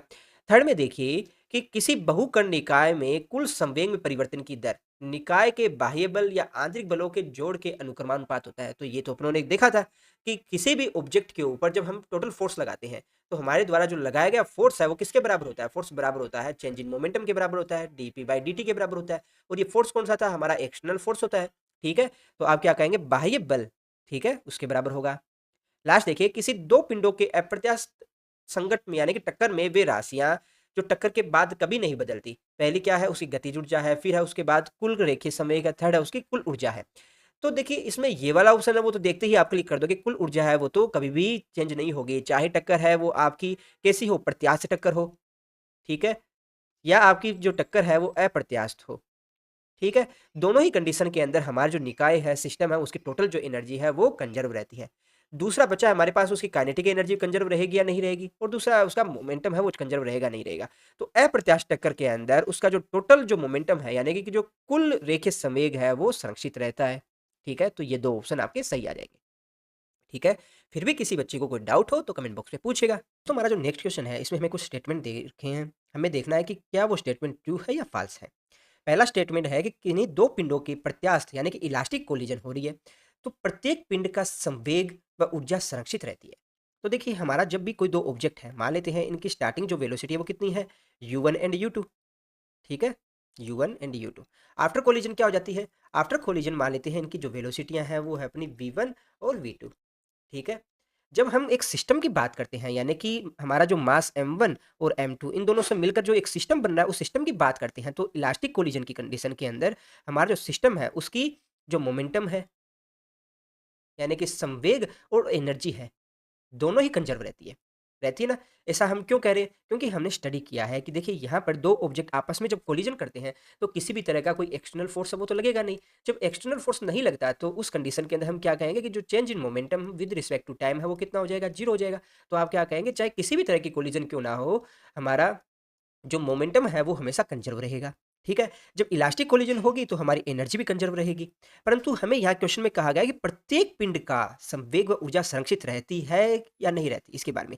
तो देखिए यहाँ पर सिस्टम मान के करेंगे तो एनर्जी कंजर्व रहेगी, पर सिस्टम मान के नहीं करेंगे, यानी कि एक इंडिविजुअल ऑब्जेक्ट के लिए देखोगे, यानी कि बिफोर कोलिजन अपना मास m1 है उसके लिए मोमेंटम और एनर्जी बताइए, और आफ्टर कोलिजन जो हमारा मास m1 है इसकी मोमेंटम और एनर्जी बताइए, क्या कंजर्व है क्या? यहाँ पर इसका मोमेंटम कितना है? यहाँ पर मोमेंटम है mu1। ठीक है। यहाँ पर इसका मोमेंटम कितना है? m1v1। क्या इक्वल है क्या? नहीं है। नहीं है ना।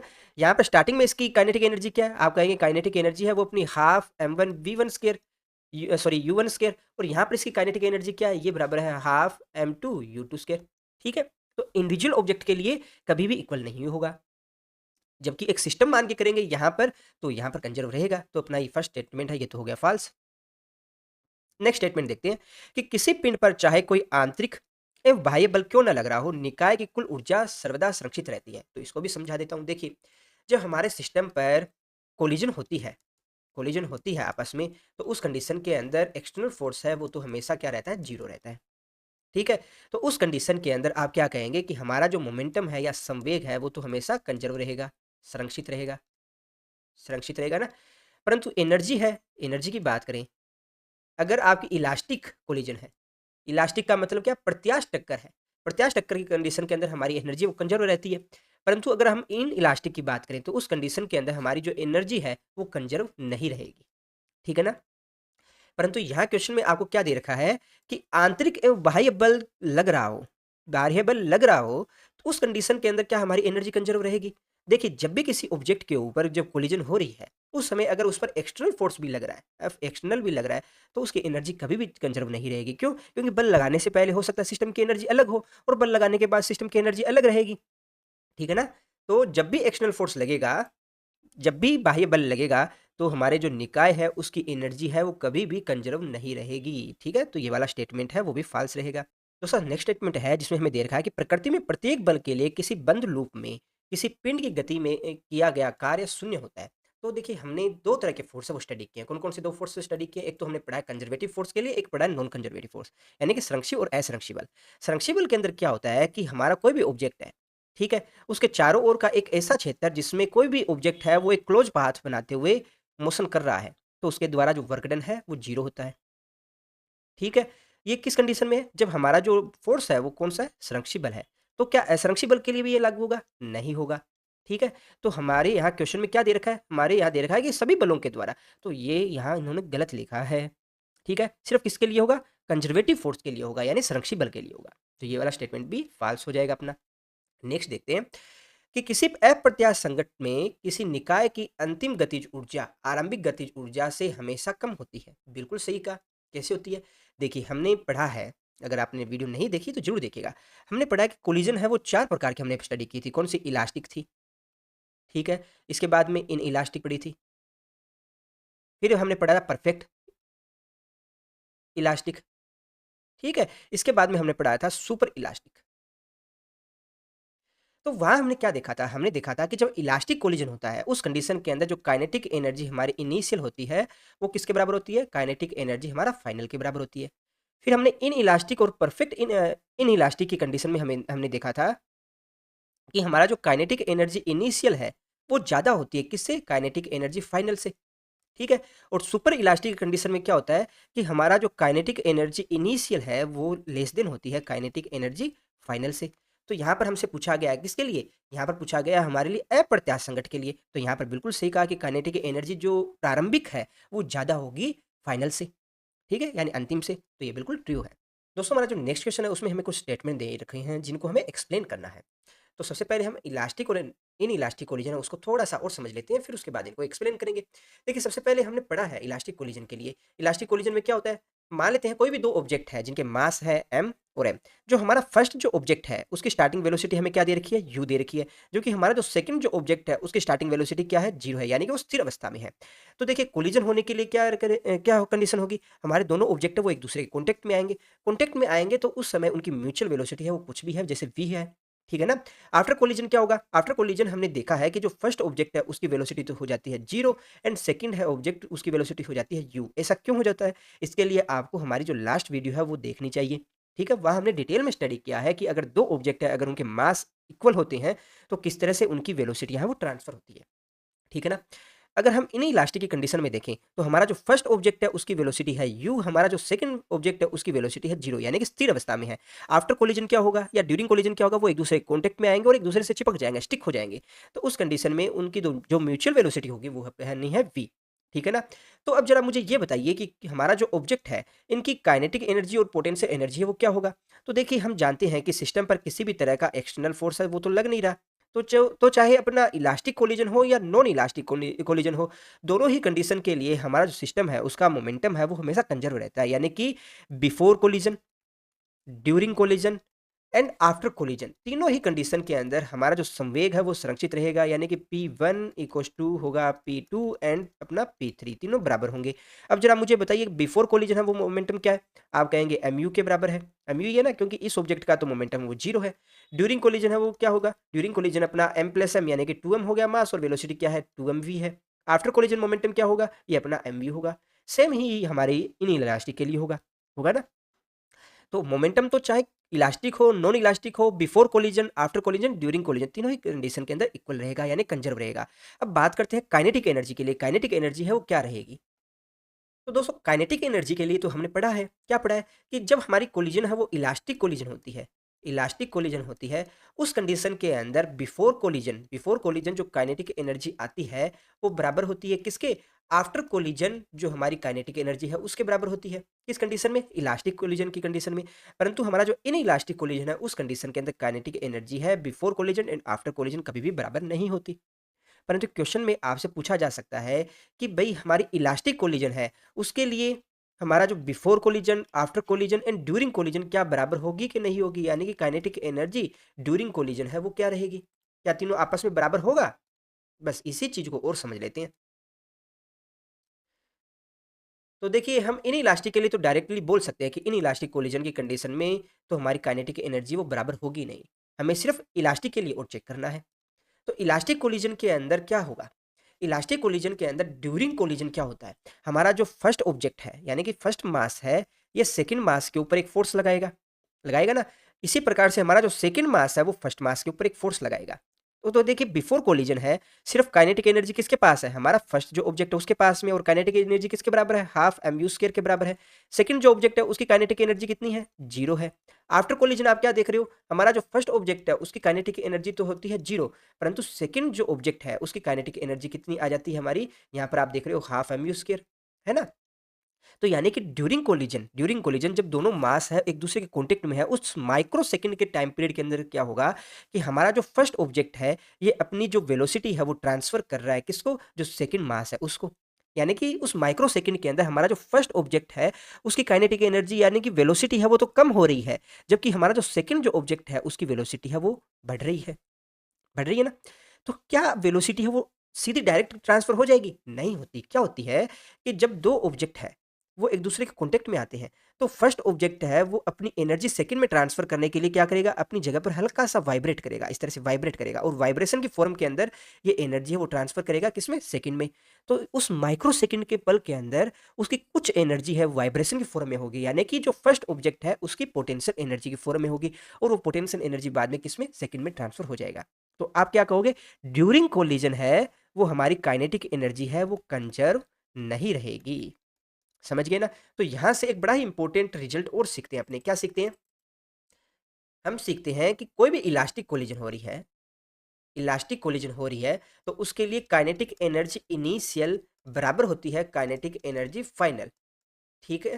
फाइनल यानी कि जो थर्ड कंडीशन है, परंतु वो कभी भी बराबर नहीं होती काइनेटिक एनर्जी यानी कि ड्यूरिंग कोलिजन की कंडीशन के लिए, ठीक है। जबकि हमारा जो कोलिजन है वो कौन से तरीके का होता है, इन इलास्टिक कोलिजन होता है, इन इलास्टिक, तो उस कंडीशन के अंदर हमारी जो kinetic energy initial does not equals to kinetic energy final does not equals to kinetic energy जो ड्यूरिंग जो कोलिजन होता है उस टाइम पीरियड के लिए।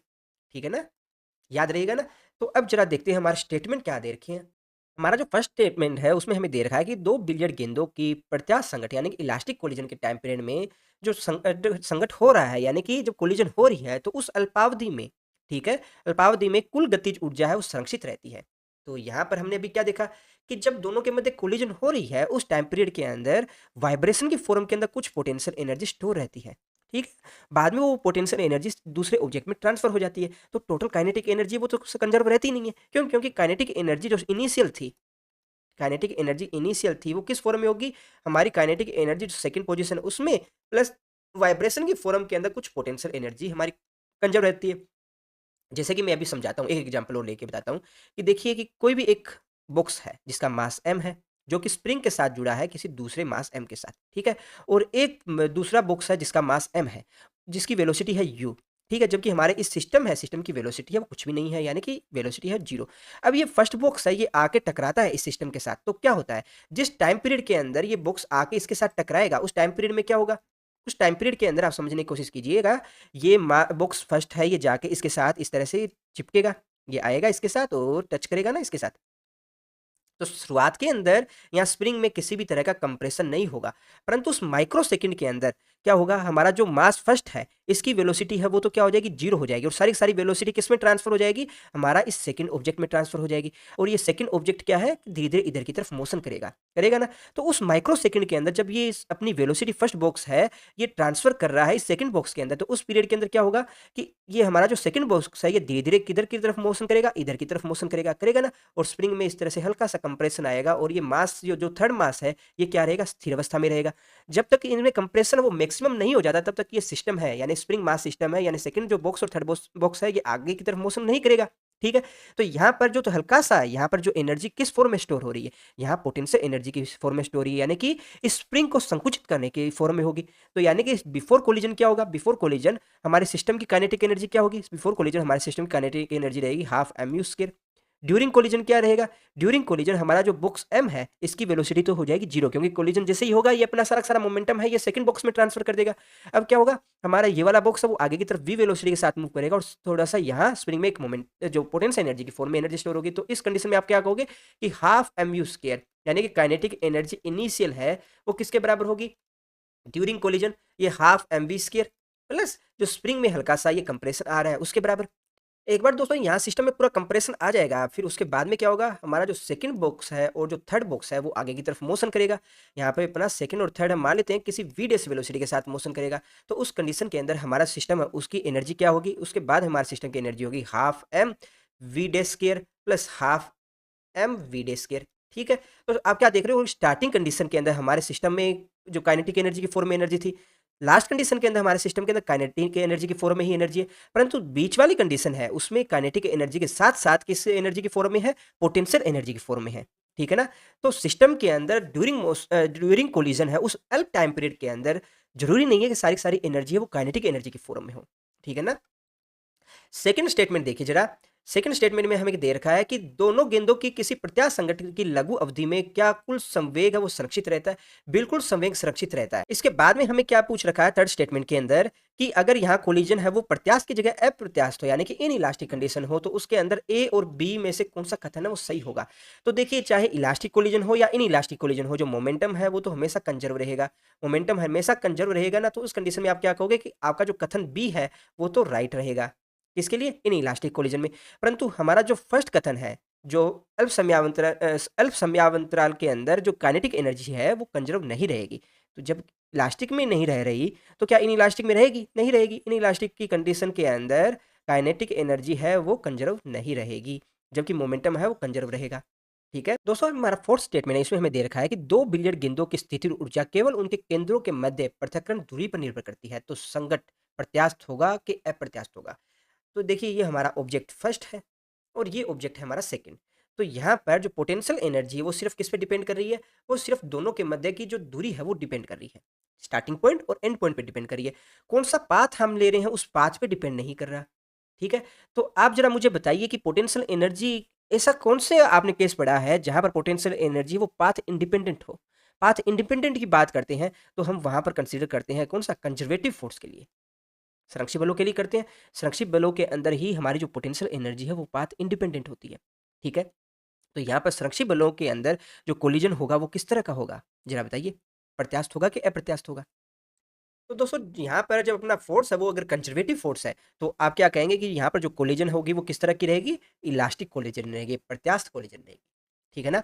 नेक्स्ट क्वेश्चन देख लेते हैं कि कोई पिंड जो विरामावस्था में है, ये विरामावस्था में है यानी कि इसकी स्टार्टिंग जो वेलोसिटी है वो आपको दे रखी है 0, एक अचर त्वरण से यानी कि इस पर कोई एक कांस्टेंट एक्सीलरेशन लग रहा है, उस कांस्टेंट एक्सीलरेशन की वजह से ये जा रहा है वन डायमेंशन मोशन के अंदर, वन डायमेंशन मोशन कर रहा है, एक सीधी रेखा में जा रहा है। तो इस किसी समय टीम पर दी गई शक्ति अनुक्रमानुपाती होगी। तो किसी समय टी के ऊपर, किसी समय टी के ऊपर यानी कि एसिलेशन ए से किसी कांस्टेंट एसिलेशन से ये जा रहा है, किसी समय के ऊपर ये कहाँ पर पहुंच गया, यहाँ पर, तो किसी समय टी के ऊपर ये यहाँ पर पहुंच रहा है। तो यहाँ पर इस पर एक शक्ति दी जा रही है, पावर दिया जा रहा है, तो वो पावर है वो टी के क्या समानुपाती होगा वो हमें कैलकुलेट करना है। तो देखिए पावर है वो किसके बराबर होता है, पावर होता है वर्क बाई टी के। ठीक है, वर्क है वो किसके बराबर होता है, वो बराबर होता है force into displacement by time के बराबर होता है। और डिस्प्लेसमेंट बाय टाइम है वो किसके बराबर होता है, वो बराबर होता है वेलोसिटी बाय, वेलोसिटी के बराबर होता है ना। तो यहाँ से आप क्या कहोगे, पावर है वो किसके बराबर हो गया, फोर्स इंटू वेलोसिटी के बराबर हो गया। ठीक है ना। अब देखिए अगर स्टार्टिंग में इसकी वेलोसिटी वो 0 है तो किसी समय टी के ऊपर जब पार्टिकल हमारा यहाँ पहुंच जाता है वहां पर इसकी वेलोसिटी है वो किसके बराबर होगी, तो वेलोसिटी है वी है वो बराबर किसके और होता है, वो बराबर होता है यू प्लस ए टी के। स्टार्टिंग वेलोसिटी वो तो 0 है तो इसकी वेलोसिटी है वो किसके बराबर हो जाएगी, वो ए टी के बराबर आ जाएगी। तो आप क्या कहेंगे कि जो यहाँ पर वी की वेलोसिटी पुट करेंगे तो यहाँ पर पावर है वो किसके बराबर आ जाएगा, वो फोर्स इंटू वेलोसिटी यानी कि ए टी के बराबर आ जाएगा। तो आप क्या कहेंगे, पावर है ये किसके समानुपाती आ रहा है, पावर समानुपाती आ रहा है टी टाइम के समानुपाती आ रहा है। ठीक है, तो यहाँ पर आपका सही आंसर कौन सा हो जाएगा, ये वाला। ठीक है ना। नेक्स्ट क्वेश्चन हमें दे रखा है कि कोई पिंड है वो अचर शक्ति के स्रोत के प्रभाव में एक ही दिशा में गतिमान है यानी कि वन डायमेंशन मोशन कर रहा है, इसका टी समय में विस्थापन अनुक्रमानुपाती है। तो देखिए विस्थापन वो किसके समानुपाती है वो हमें कैलकुलेट करना है। तो देखिए हमारा कोई भी ऑब्जेक्ट है जिसके ऊपर पी शक्ति लग रही है यानी कि पावर है वो पी लग रहा है, और टी समय बाद में हमारा जो ऑब्जेक्ट है वो मोशन करते हुए यहाँ पहुंच जाता है। ठीक है, पी इस पर पावर है, टी समय भी लग रहा है, इसको डिस्प्लेसमेंट मान लेते हैं, यहाँ से यहाँ तक पहुंचने में डिस्प्लेसमेंट लग रहा है, इसको डी लग रहा है। ओके, तो इस पोजीशन के ऊपर हमारा जो डिस्प्लेसमेंट डी है और टाइम है, टाइम के अंदर रिलेशन क्या है वो हमें कैलकुलेट करना है। तो किस तरह से कैलकुलेट करेंगे, मुझे ये बताइए कि हमारा जो पावर है और जो फोर्स है उसमें रिलेशन क्या है। तो पावर हम जानते हैं किसके बराबर होता है, force into displacement by time की, क्योंकि वर्क बाय टी के बराबर होता है। ठीक है, और फोर्स है वो किसके बराबर होता है, वो मास इंटू एसिलेशन और डिस्प्लेसमेंट बाय टाइम के बराबर होगा। ठीक है, अब जरा मुझे ये बताइए कि डिस्प्लेसमेंट और एसिलेशन में क्या कोई रिलेशन होता है, बिल्कुल होता है। यहाँ पर क्या सिस्टम की कोई स्टार्टिंग वेलोसिटी दे रखी है, नहीं दे रखी, तो स्टार्टिंग वेलोसिटी मान लेते हैं इसकी 0 है। ठीक है, तो s equals to u t plus half a t square होता है, कोई दिक्कत नहीं है। तो स्टार्टिंग वेलोसिटी हम 0 ले रहे हैं तो ये किसके बराबर आ जाएगा, आपका हाफ ए टी स्केयर के बराबर आ जाएगा। तो यहाँ से अगर ए की वैल्यू हम निकालना चाहें तो वो किसके बराबर होगी, वो बराबर होगी 2s, और s की वैल्यू कितनी है, d है, डिस्प्लेसमेंट d ले रहे हैं, तो 2d बाई टी स्केयर हो जाता है। ये वैल्यू जब आप यहाँ रखोगे तो आपका जो पावर है वो किसके बराबर होगा, पावर बराबर आ जाएगा m। ठीक है, फिर ये किसके बराबर आ जाएगा, 2d टी स्केयर, साथ में यहाँ d आ जाएगा और एक t यहाँ पर और आ रहा है। तो यहाँ से ओवरऑल आपके पास में क्या आ जाएगा, यहाँ से देखिए अपना आ गया 2m D square by T cube आ गया, और ये पावर के बराबर है। तो यहाँ पर टी क्यूब को उधर ले जाइए और 2m को भी उधर ले जाइए, तो यहाँ पर अपना आ जाएगा एक रिलेशन ऐसा आ जाएगा ना, आप जरा मुझे बताइए सही लिखा ना, p बाई 2m। तो यहाँ पर ये वाली संख्या है, जो ये वाली क्वांटिटी, ये तो है अपनी कांस्टेंट, ये वाला कांस्टेंट है ना, तो क्या आप इसको ऐसा ले सकते हो, डी स्केयर समानुपाती टी क्यूब। तो यहाँ से डिस्प्लेसमेंट डी है वो समानुपाती किसके आ गया, टी की पावर 3/2 के बराबर आ गया। ठीक है, तो यहाँ पर ऑप्शन में जरा बताइए कौन सा ऑप्शन सही होगा तीनों में से, आप बड़े ही आसानी से बता सकते हो ये ऑप्शन अपना सही है। ओके ना। नेक्स्ट क्वेश्चन देख लेते हैं इसमें में। दोस्तों हमारा जो नेक्स्ट क्वेश्चन है इसमें हमें दे रखा है कि कोई पिंड जिसके ऊपर क्या है, एक नियत बल लगाकर उसे निर्देशांक प्रणाली में जेड एक्स के अनुदिश है उसको मोशन के लिए बाध्य किया जाता है। ठीक है, अगर वस्तु को जेड एक्स के अनुदिश 4 मीटर की दूरी तय कराने के लिए आरोपित बल द्वारा किया जाने वाला कार्य है वो किसके बराबर होगा। तो देखिए फोर्स है और डिस्प्लेसमेंट अपने को दे रखा है। फोर्स सबसे पहले क्या दे रखा है आपको, फोर्स दे रखा है आपको -i cap plus 2j plus 3k cap. ठीक है। डिस्प्लेसमेंट दे रखा है वो 4 मीटर दे रखा है, डिस्प्लेसमेंट दे रखा है वो 4 मीटर दे रखा है और कौन सी डायरेक्शन में दे रखा है, जेड एक्स के अनुदिश दे रखा है, यानी कि 4 के केप है। तो वर्क डन है वो किसके बराबर आएगा, वर्क डन होगा अपना फोर्स इंटू डिस्प्लेसमेंट के बराबर आएगा। तो इसमें इन दोनों का डॉट प्रोडक्ट जरा कीजिए, क्या आएगा, तो minus of I cap plus 2j plus 3k cap dot 4k cap. तो हमने जब इसके थ्योरी पढ़ रहे थे तो हमने देखा था कि अगर आपको इस तरह की फॉर्म में दे रखा होगा, एफ एक्स आई प्लस एफ वाई जे प्लस एफ जेड के केप, और इसको हम डिस्प्लेसमेंट के साथ मल्टीप्लाई करेंगे। डिस्प्लेसमेंट जैसे आपका आ गया, जैसे एक्स आई प्लस वाई जे प्लस जेड के केप आ गया, तो डॉट प्रोडक्ट करते हैं। तो डॉट प्रोडक्ट में क्या आता है, जो सेम डायरेक्शन होती है उसको उसी के कंपोनेंट के साथ मल्टीप्लाई करेंगे, तो आपका जो वर्क डन है वो किसके बराबर आएगा, वो आएगा अपना एफ एक्स, साथ में क्या मल्टीप्लाई होगा, एक्स होगा। इसी प्रकार से वाई एफ वाई आएगा, इसी प्रकार से जेड एफ जेड आएगा। ठीक है ना। तो यहाँ पर देखिए कोई और कंपोनेंट तो है नहीं डिस्प्लेसमेंट में, डिस्प्लेसमेंट में और कोई कंपोनेंट है नहीं, तो यानी कि एक्स और वाई का जो कंपोनेंट है वो जीरो है। इसको आप ऐसा लिख सकते हो, लिख सकते हो ना, जरा बताइए, ऐसा लिखा जा सकता है ना, जीरो आई कैप प्लस जीरो जे कैप प्लस 4 के कैप। ठीक है। तो इसको थोड़ा सोल्व करके लिखोगे तो अपने पास में क्या आ जाएगा, आपके पास में आ जाएगा बाकी सारी तो दोनों टर्म जीरो आ जाएगी, एक क्या बचेगा अपना 3 4, तो ये अपना गया 12, और साथ में यूनिट क्या आएगी, जूल आएगी। ठीक है ना। तो इसका आंसर बड़े ही आसानी से अपने लिख सकते हैं। तो हमारा जो नेक्स्ट क्वेश्चन है उसमें हमें दे रखा है कि किसी अंतरिक्ष किरण प्रयोग में एक इलेक्ट्रॉन एक प्रोटॉन का संसूचन होता है, जिसमें पहले कण की गतिज ऊर्जा 10 किलो इलेक्ट्रॉन वोल्ट है। यानी कि जो मान लेते हैं पहला जो ऑब्जेक्ट है उसकी काइनेटिक एनर्जी है वो आपको दे रखी है कितनी, 10 किलो इलेक्ट्रॉन वोल्ट है। दूसरे कण की जो गतिज ऊर्जा है वो दे रखी है आपको, दूसरा जो ऑब्जेक्ट है उसकी जो काइनेटिक एनर्जी वो दे रखी है 100 किलो इलेक्ट्रॉन वोल्ट दे रखी है। इनमें से कौन सा तीव्रगामी है, इलेक्ट्रॉन या प्रोटॉन, ये इलेक्ट्रॉन है और दूसरा प्रोटॉन है, दोनों में से कौन सा तीव्रगामी है वो हमें कैलकुलेट करना है। हमें दे रखा है इलेक्ट्रॉन का द्रव्यमान है वो दे रखा है, इलेक्ट्रॉन का मास है वो दे रखा है अपने को 9.1 इंटू 10⁻31 kg, जबकि मास ऑफ प्रोटॉन है वो हमें दे रखा है 1.6 इंटू 10⁻27 kg के बराबर। ठीक है। इसके अलावा हमें क्या दे रखा है कि एक इलेक्ट्रो वोल्ट है उसकी वैल्यू किसके बराबर होती है, 1.6 इंटू 10⁻⁻जूल के बराबर होती है। ठीक है। तो दोनों में से किसकी गतिज ऊर्जा ज़्यादा होगी वो हमें कैलकुलेट करना है। तो किस तरह से प्रॉब्लम सॉल्व करोगे, बड़ी आसान है, ये तो खुद से भी आप कर सकते हो। देखिए काइनेटिक एनर्जी है वो किसके बराबर होती है, काइनेटिक एनर्जी होती है हाफ एम वी स्क्वायर के बराबर होती है।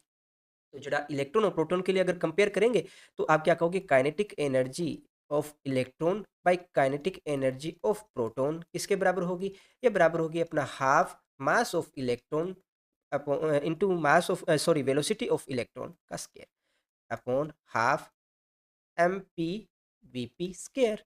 और हमें कैलकुलेट क्या करना है, हमें कैलकुलेट करना है कि जो आपकी इलेक्ट्रॉन की वेलोसिटी और जो प्रोटॉन की वेलोसिटी है उन दोनों का अनुपात क्या है, वो हमें कैलकुलेट करना है। तो किस तरह से कैलकुलेट करोगे, देखिए पहले तो जो कटता है उसको काटिए, हाफ हाफ कट रहा है काट देते हैं।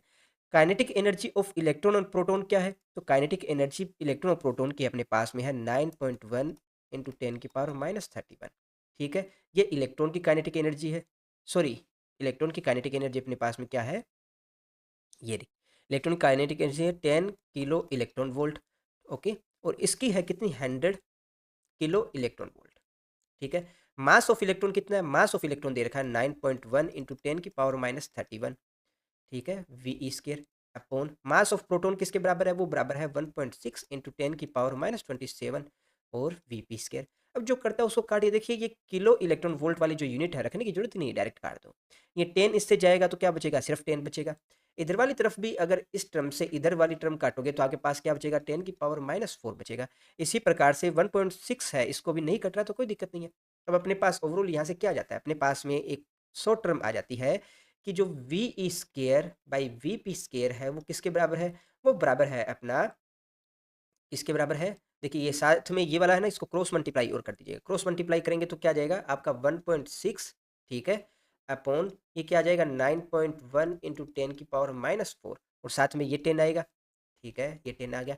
अब 10⁻⁻4 है, ये इसको ऊपर ले जाते हैं, ऊपर लेके जाएंगे तो आपके पास में क्या आ जाएगा, ये 10⁻⁻4 ऊपर जाएगा तो 10⁻4 हो जाएगा। अब 10⁻4 को इससे काटोगे तो क्या बचेगा, 10⁻3 बचेगा। इसको थोड़ा सा और सोल्व करोगे तो अपने पास में क्या आ जाएगा, V E by V P है, यहाँ पर देखिए स्केयर हटाओगे तो अंडर रूट्स में चला जाएगा, क्या बचेगा 1600/9.1।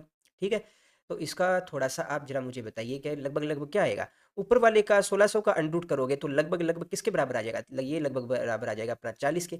उनसे 9.1 है, इसका अनरूट करोगे तो लगभग-लगभग ये बराबर आ जाएगा, किसके बराबर आ जाएगा? ये बराबर आ जाएगा अपना 3.01 मान लेते हैं इसको। अब 3.01 का आप इसमें डिवाइड करोगे तो अपना आ जाएगा 36 13.34 के आसपास लगभग आ जाएगा। आप कैलकुलेट कीजिएगा कितना आ जाएगा, लगभग इतना ही हो जाएगा। और वेलोसिटी किस में आती है? मीटर पर सेकंड में है, पर यहाँ अनुपात ले रहे हैं तो लगभग इसके आ जाएगा।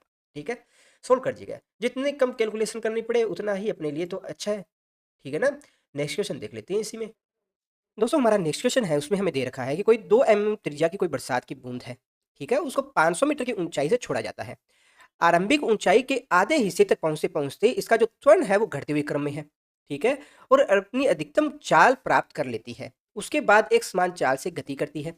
वर्षा की बूंद पर उसकी यात्रा के पहले व दूसरे हिस्से के दौरान है गुरुत्वीय बल के द्वारा किया जाने वाला जो कार्य है वो हमें फाइंड करना है। ठीक है, तो देखिए क्वेश्चन बोलना हमें क्या चाह रहा है कि कोई एक बारिश की बूंद है जिसकी त्रिज्या है वो हमें दे रखी है, कितनी? 2 mm दे रखी है। ठीक है, और इसको छोड़ा जाता है कहाँ से? पृथ्वी से 500 मीटर की ऊंचाई से। ये हाइट जो दे रखी है वो हमें दे रखी है 500 मीटर। ओके, ये पृथ्वी का तल है अपना। जब ये बारिश की बूंद है, अपनी जो ये पूरी यात्रा है उसके आधा हिस्सा है, आधा हिस्सा कहाँ पर होगा? यहाँ पर। और ये कितनी होगी हाइट? 250 मीटर। यानी कि जब ये 250 मीटर की ऊंचाई के ऊपर आती है तब इसका जो वेलोसिटी है वो कितना है? मैक्सिमम है। ठीक है, वेलोसिटी हमें मैक्सिमम दे रखा है। और हमें क्या कहना चाह रहा है क्वेश्चन में कि यहाँ से मान लेते हैं इस जो मैक्सिमम पॉइंट है उसको मैं ए पॉइंट से डिनोट करता हूँ, मिड पॉइंट है वो बी है, और ये जो पृथ्वी का सतह है उसको मैं सी पॉइंट से डिनोट करता हूँ। तो जब ये हमारा जो बारिश की बूंद है वो ए से बी तक आ रही है तो उस समय हमारा जो एसिलेशन है, जो उस वाटर ड्रॉप पे जो लग रहा है एसिलेशन है वो क्या है? नेगेटिव है। ये हमें क्वेश्चन में बोल रखा है। ओके, परंतु जब बी से सी तक ये आ रही है तब इसकी वेलोसिटी क्या है? कांस्टेंट है। कांस्टेंट वेलोसिटी होने का क्या मतलब है कि इसका जो एसिलेशन है वो जीरो है। एसिलेशन कितना है? जीरो है। और जब ये धरती पर पहुंच जाती है तब इसकी वेलोसिटी कितनी दे रखी है? 10 मीटर पर सेकंड। यहाँ पर इसकी जो वेलोसिटी है वो कितनी है? 10 मीटर पर सेकंड। सातवें क्वेश्चन में ये भी कह रखा है कि बी से सी के बीच में इसकी जो वेलोसिटी है वो कांस्टेंट है। कांस्टेंट है मतलब क्या होगा? जितनी वेलोसिटी सी पॉइंट पर होगी उतनी ही बी पॉइंट पर होगी। यानी कि बी और सी के मध्य इसकी वेलोसिटी कितनी रहने वाली है? 10 मीटर पर सेकेंड। ना हमें क्वेश्चन में कह रखा है। अब क्वेश्चन में पूछा क्या है? क्वेश्चन में हमसे पूछ रखा है कि जब हमारा जो वाटर ड्रॉप है, ठीक है, जब ए से बी तक आता है, यहाँ से ए पॉइंट से जब बी पॉइंट पर आता है तब जो हमारा ग्रेविटेशनल फोर्स है उसके द्वारा जो वर्क डन है वो कितना होगा? जब हमारा जो वाटर ड्रॉप है वो बी से सी तक आता है तब वाटर ड्रॉप पर जो ग्रेविटेशनल फोर्स है उसके द्वारा वर्क डन कितना होगा, ये हमें कैलकुलेट करना है। इसके बाद में हमसे पूछा गया है कि प्रतिरोधी बल द्वारा जो किया जाने वाला कार्य है वो भी फाइंड कीजिए। ठीक है, तो वन बाय वन दोनों को ही देख लेते हैं। तो सबसे पहले मुझे ये बताइए कि बारिश की बूंद जब यहाँ पर ए पॉइंट पर थी तब इसका मास कितना था? मास मान लेते हैं द्रव्यमान m है, और इसमें ग्रेविटेशनल फोर्स कितना लग रहा है? आप कहोगे ग्रेविटेशनल फोर्स है वो तो हमेशा कांस्टेंट है और g के बराबर है, ग्रेविटेशनल फोर्स g लगेगा। ठीक है, जब वाटर ड्रॉप हमारी ए पॉइंट से बी पॉइंट पर आ जाती है यानी कि यहाँ पर आ जाती है तो इस समय इस पर ग्रेविटेशनल फोर्स कितना लगेगा? आप कहोगे अभी भी g लगेगा। ठीक है, जब हमारी वाटर ड्रॉप है वो यहाँ से यहाँ आ जाती है, ठीक है, अब ग्रेविटेशनल एसिलेशन कितना लगेगा? आप कहोगे अभी भी ग्रेविटेशनल एसिलेशन तो जी ही लगेगा। ठीक है, देखिए 500 मीटर कोई बहुत ज़्यादा हाइट नहीं है जिसकी वजह से हम क्या है कि पृथ्वी से जो सतह से ऊंचाई के आधार पर जो ग्रेविटेशनल एसिलेशन उसकी वैल्यू हम डिफरेंट डिफरेंट माने। ठीक है, एक बिल्कुल कम ही हाइट है, इसी कारण हम क्या कहते हैं कि यहाँ 500 मीटर तक के दायरे के अंदर जो ग्रेविटेशनल एसिलेशन है वो कॉन्स्टेंट ही है। ठीक है ना, तो यहाँ पर तीनों पॉइंट के ऊपर ग्रेविटेशनल एसिलेशन वो इक्वल लग रहा है। तो मुझे ये बताइए यहाँ पर ए पॉइंट पर ग्रेविटेशनल फोर्स कितना लगेगा? आप कहोगे mg के बराबर। इसी प्रकार से बी पॉइंट पर ग्रेविटेशनल फोर्स कितना लगेगा? आप कहोगे mg के बराबर। इसी प्रकार से सी पॉइंट के ऊपर जो ग्रेविटेशनल फोर्स कितना लगेगा? आप कहोगे mg के बराबर। अब इनकी डायरेक्शन कौन सी होगी? डायरेक्शन आप कहोगे तीनों की डाउनवर्ड डायरेक्शन ही रहेगी, रहेगी ना। ओके, हमारा डिस्प्लेसमेंट कौन सी डायरेक्शन में हो रहा है? वाटर ड्रॉप कौन सी डायरेक्शन में डिस्प्लेसमेंट ले रही है? तो आप कहोगे जो हमारा जो वाटर ड्रॉप है वो भी डाउनवर्ड डायरेक्शन में डिस्प्लेसमेंट ले रहा है ना। तो अब मुझे ये बताइए कि वर्क है वो किसके बराबर होता है? वर्क बराबर होता है अपना फोर्स इनटू डिस्प्लेसमेंट, यही होता है ना। अब जरा मुझे बताइए कि अपना जो फोर्स है वो किसके बराबर है? आप कहोगे mg के बराबर है। डिस्प्लेसमेंट कितना है? तो आप कहोगे कि ए से बी तक आने में जो वर्क डन ले रहे हैं अपना, उसमें डिस्प्लेसमेंट कितना है यहाँ से यहाँ तक का? तो आप कहोगे कि 250 मीटर है। ठीक है। इसी प्रकार से जब आप बी से सी तक जा रहे हो तो डिस्प्लेसमेंट कितना है? आप कहोगे अभी भी 250 मीटर है। ठीक है। परंतु फोर्स की वैल्यू क्या है वो तो क्वेश्चन में हमें दे नहीं रखी है, वो तो हमें कैलकुलेट करनी पड़ेगी। तो जरा mg की वैल्यू क्या है वो फाइंड कीजिए अपने। mg की वैल्यू कितनी होगी? तो देखिए यहाँ पर मास है वो दे नहीं रखा आपने को क्वेश्चन में, मास नहीं दे रखा ना, हमें सिर्फ क्या देख रखा है कि वाटर ड्रॉप है जिसकी रेडियस है वो कितनी है? 2 mm है। 2 mm है ना। तो mm को जरा मीटर में चेंज कीजिए, मीटर में चेंज करोगे तो ये कितना आ जाएगा? 2 × 10⁻³ मीटर आ जाएगा। ठीक है ना। ये क्या आ गई? इसकी रेडियस आ गई। तो मास है वो किसके बराबर होता है? ये होता है वॉल्यूम इंटू डेंसिटी। ठीक है। वॉल्यूम इंटू डेंसिटी होता है। और अपना कोई भी एक वाटर ड्रॉप है वो किसके बराबर होता है इसका वॉल्यूम? क्योंकि ये पूरा एक स्फेयर ही होता है। स्फेयर होता है तो इसका वॉल्यूम है वो किसके बराबर आएगा? स्फेयर के वॉल्यूम के बराबर। 4/3 πr³। अभी यहाँ पर रो है वो किसको रिप्रेजेंट कर रहा है? ये वाटर ड्रॉप के घनत्व को रिप्रेजेंट कर रहा है। और वाटर ड्रॉप किसके बराबर होता है घनत्व इसका? हम जानते हैं वाटर ड्रॉप का घनत्व है वो बराबर होता है 987 kg/m³, जो कि आप लगभग लगभग बराबर मान सकते हो 1000 kg/m³ के बराबर। ठीक है। ये वाली वैल्यू जब यहाँ रखेंगे तो आपका जो m है वो किसके बराबर आएगा? आप कहोगे m है वो बराबर आ गया अपना 4/3। ठीक है। पाई की वैल्यू कितनी है? 3.14। और r की वैल्यू यहाँ से रखोगे तो कितना आ जाएगा? 8 × 10⁻⁻9। और ये वाली वैल्यू 10⁻³ रखोगे आप तो ओवरऑल यहाँ पर मल्टीप्लाई में 10⁻³ लगाओगे तो ओवरऑल यहाँ पर कितना आ जाएगा? 10⁻⁻6 आएगा। ठीक है ना। यहाँ तक कोई दिक्कत नहीं होगी। अब आपके पास में m की वैल्यू आ गई। अब जरा मुझे ये बताइए यहाँ पर जो वर्क डन है हमारे ऑब्जेक्ट को ए से बी तक लाने के लिए, ए से बी तक लाने के लिए तो वो किसके बराबर होगा? Force into displacement. फोर्स वो किसके बराबर है? फोर्स आप कहोगे अपना ग्रेविटेशनल फोर्स यानी कि mg के बराबर। ठीक है। और डिस्प्लेसमेंट कितना ले रहा है? 250 मीटर ले रहा है। ठीक है ना। तो m की वैल्यू है वो अपनों ने निकाल ली है। कितना है m की वैल्यू? जरा रखिए यहाँ पे, यहाँ रख देते हैं, 1 मिनट रुकिए। ये रख दी अपनों ने। m की value 4/3 into 10⁻⁴ into 8 into 10⁻⁻6। g की वैल्यू रखिए। g की वैल्यू किसके बराबर होती है? आप कहोगे 9.8 मीटर पर सेकंड स्क्वायर। तो इसे भी लगभग 10 के बराबर ही मान लेते हैं इंटू, इसलिए g की वैल्यू में लगभग 10 के बराबर मान दो, उसको मल्टीप्लाई 10 कर देंगे। साथ में क्या है? 250 है। ओके। यहाँ तक तो डाउट नहीं होगा। अब देखिए 3 को जब आप इससे डिवाइड करोगे तो ये किसके बराबर आएगा? लगभग आएगा 1.04 के बराबर आएगा। ठीक है। अब आप क्या कीजिए, 4 को 8 से मल्टीप्लाई करेंगे तो आपके पास में क्या आ जाएगा? 32 आ जाएगा। ठीक है। 32 इंटू 1.04। ठीक है। और साथ में क्या है? 10⁻⁻6। और यहाँ पर आपका कितना आ रहा है? 10 आ रहा है एंड 20। ठीक है। यहाँ तक दिक्कत नहीं होगी। ये वाला 10 और ये वाला 10 है, यहाँ डिवाइड होगा तो यहाँ 10⁻⁻4 ही बचेगा। ठीक है। तो मैं इसको भी सोल्व करके लिख देता हूँ। कितना आ जाएगा? यहाँ 25 हो जाएगा। अब इसको आप आपस में मल्टीप्लाई कीजिएगा, फाइनली वैल्यू आपके पास में क्या आएगी? इसकी वैल्यू लगभग लगभग आएगी आपकी 0.082। ठीक है। और वर्क है, वर्क की यूनिट क्या होती है? यूनिट होती है जूल। तो आप क्या कहोगे कि हमारा जो ऑब्जेक्ट है उसको ए पॉइंट से बी पॉइंट तक आने में वर्क डन है वो किसके बराबर है? वर्क डन है वो बराबर अपना 0.082 जूल के बराबर है। कोई दिक्कत नहीं है। अब जब हमारा पार्टिकल है वो बी पॉइंट पर आ जाता है तो बी से सी तक जाने में वर्क डन कितना है? तो आप जरा मुझे बताइए कि यहाँ बी से सी तक जाने में अपना फोर्स है वो कितना अप्लाई हो रहा है? आप कहोगे mg के बराबर ही है, क्योंकि हमारा ग्रेविटेशनल एक्सीलरेशन है वो भी चेंज नहीं हो रहा, हमारा जो वाटर ड्रॉप है उसका मास है वो भी चेंज नहीं हो रहा। तो अपना ग्रेविटेशनल फोर्स है वो तो इक्वली रहेगा। ठीक है। डिस्प्लेसमेंट अभी भी अपना कितना है? 250 मीटर है। तो आप क्या कहोगे कि वर्क डन कितना होगा बी से सी तक आने के लिए? तो आप कहोगे अभी भी लगभग उतना ही रहेगा। ठीक है ना। कोई चेंज नहीं होगा। और ये दोनों वर्क डन किसकी वजह से है? हमारा ग्रेविटेशनल फोर्स की वजह से है। ठीक है। कोई दिक्कत नहीं यहाँ तक। ठीक है। तो हमारा जो ग्रेविटेशनल फोर्स है उसके द्वारा जो वर्क डन है वो तो हमारे पास आ गया है। अब जरा बात करते हैं कि प्रतिरोधी बल है उसके द्वारा जो वर्क डन है वो किसके बराबर होगा? ठीक है। तो हमें क्वेश्चन में क्या दिया गया है कि जब हमारा ऑब्जेक्ट है ए से बी तक आता है तब इसका जो एक्सीलरेशन है वो क्या हो रहा है? घट रहा है, घटते हुए क्रम के अंदर है। तो घटते हुए क्रम से मतलब क्या है कि देखिए यहाँ पर जो ग्रेविटेशनल एक्सीलरेशन लग रहा था वो लग रहा है जी। ठीक है। यहाँ पर है जी की वैल्यू है वो घटते हुए क्रम के अंदर, यानी कुछ ना कुछ ऐसा फोर्स लग रहा है जो इसके विपरीत डायरेक्शन में लग रहा है, जिसकी वजह से क्या होगा? हमारा जो ऑब्जेक्ट है उसका एक्सीलरेशन वो टाइम के साथ कम हो रहा है। जो कि बी से सी के अंदर ये जो एक्सीलरेशन जो लग रहा है, इफेक्टिव जो एक्सीलरेशन लग रहा है वो किसके बराबर हो जाता है? 0 के बराबर हो जाता है। तभी तो हमारा जो ऑब्जेक्ट है वो किसी कांस्टेंट वेलोसिटी के साथ मूव करेगा। ऐसा ही है ना। तो निश्चित तौर के ऊपर यहाँ पर एक प्रतिरोधी बल है वो कार्य कर रहा है, ये तो चीज़ कन्फर्म हो गई। परंतु उस प्रतिरोधी बल के द्वारा जो किया जाने वाला वर्क डन है वो कितना होगा, ठीक है? तो उसे किस तरह से कैलकुलेट करोगे? तो यहाँ पर देखिए हमें टोटल पूछ रखा है कि संपूर्ण यात्रा में प्रतिरोधी बल द्वारा किया जाने वाला कार्य है वो कितना है? यानी कि ऑब्जेक्ट है उसको ए पॉइंट से बी पॉइंट तक जो लाने में प्रतिरोधी बल के द्वारा जो किया जाने वाला कार्य, ठीक है? तो हम क्या करते हैं कि ए पॉइंट के ऊपर हम देखते हैं कि हमारा जो ऑब्जेक्ट है उसकी टोटल एनर्जी कितनी है। अब टोटल एनर्जी किसके बराबर होगी? टोटल एनर्जी होगी इसकी kinetic energy plus potential energy के बराबर। यानी कि यहाँ पर इसकी काइनेटिक एनर्जी प्लस जो पोटेंशियल एनर्जी है उसके बराबर। और यहाँ पर सी पॉइंट के ऊपर इसकी जो टोटल एनर्जी है वो भी किसके बराबर होगी? इसकी kinetic energy plus potential energy के बराबर।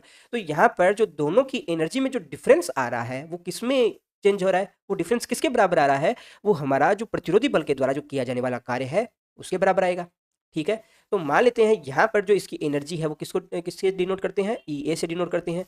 और यहाँ पर जो इसकी एनर्जी है उसको मैं ई सी से डिनोट करता हूँ, ठीक है?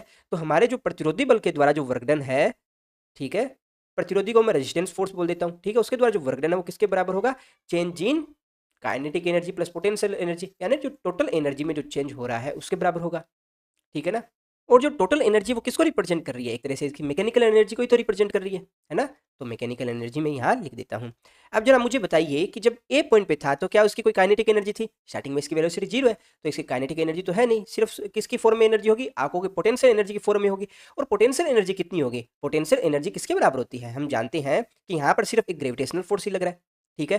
तो ये किसके बराबर होगी पोटेंशियल एनर्जी? आप कहोगे mgh के बराबर होगी। अब जब हमारा ऑब्जेक्ट है वो यहाँ पर सी पॉइंट पे पहुंच जाता है तो उस वक्त इसकी पोटेंशियल एनर्जी है वो कुछ होगी? आप कहोगे पोटेंशियल एनर्जी 0 होगी। क्यों? क्योंकि एच है उसकी वैल्यू 0 आ जाती है।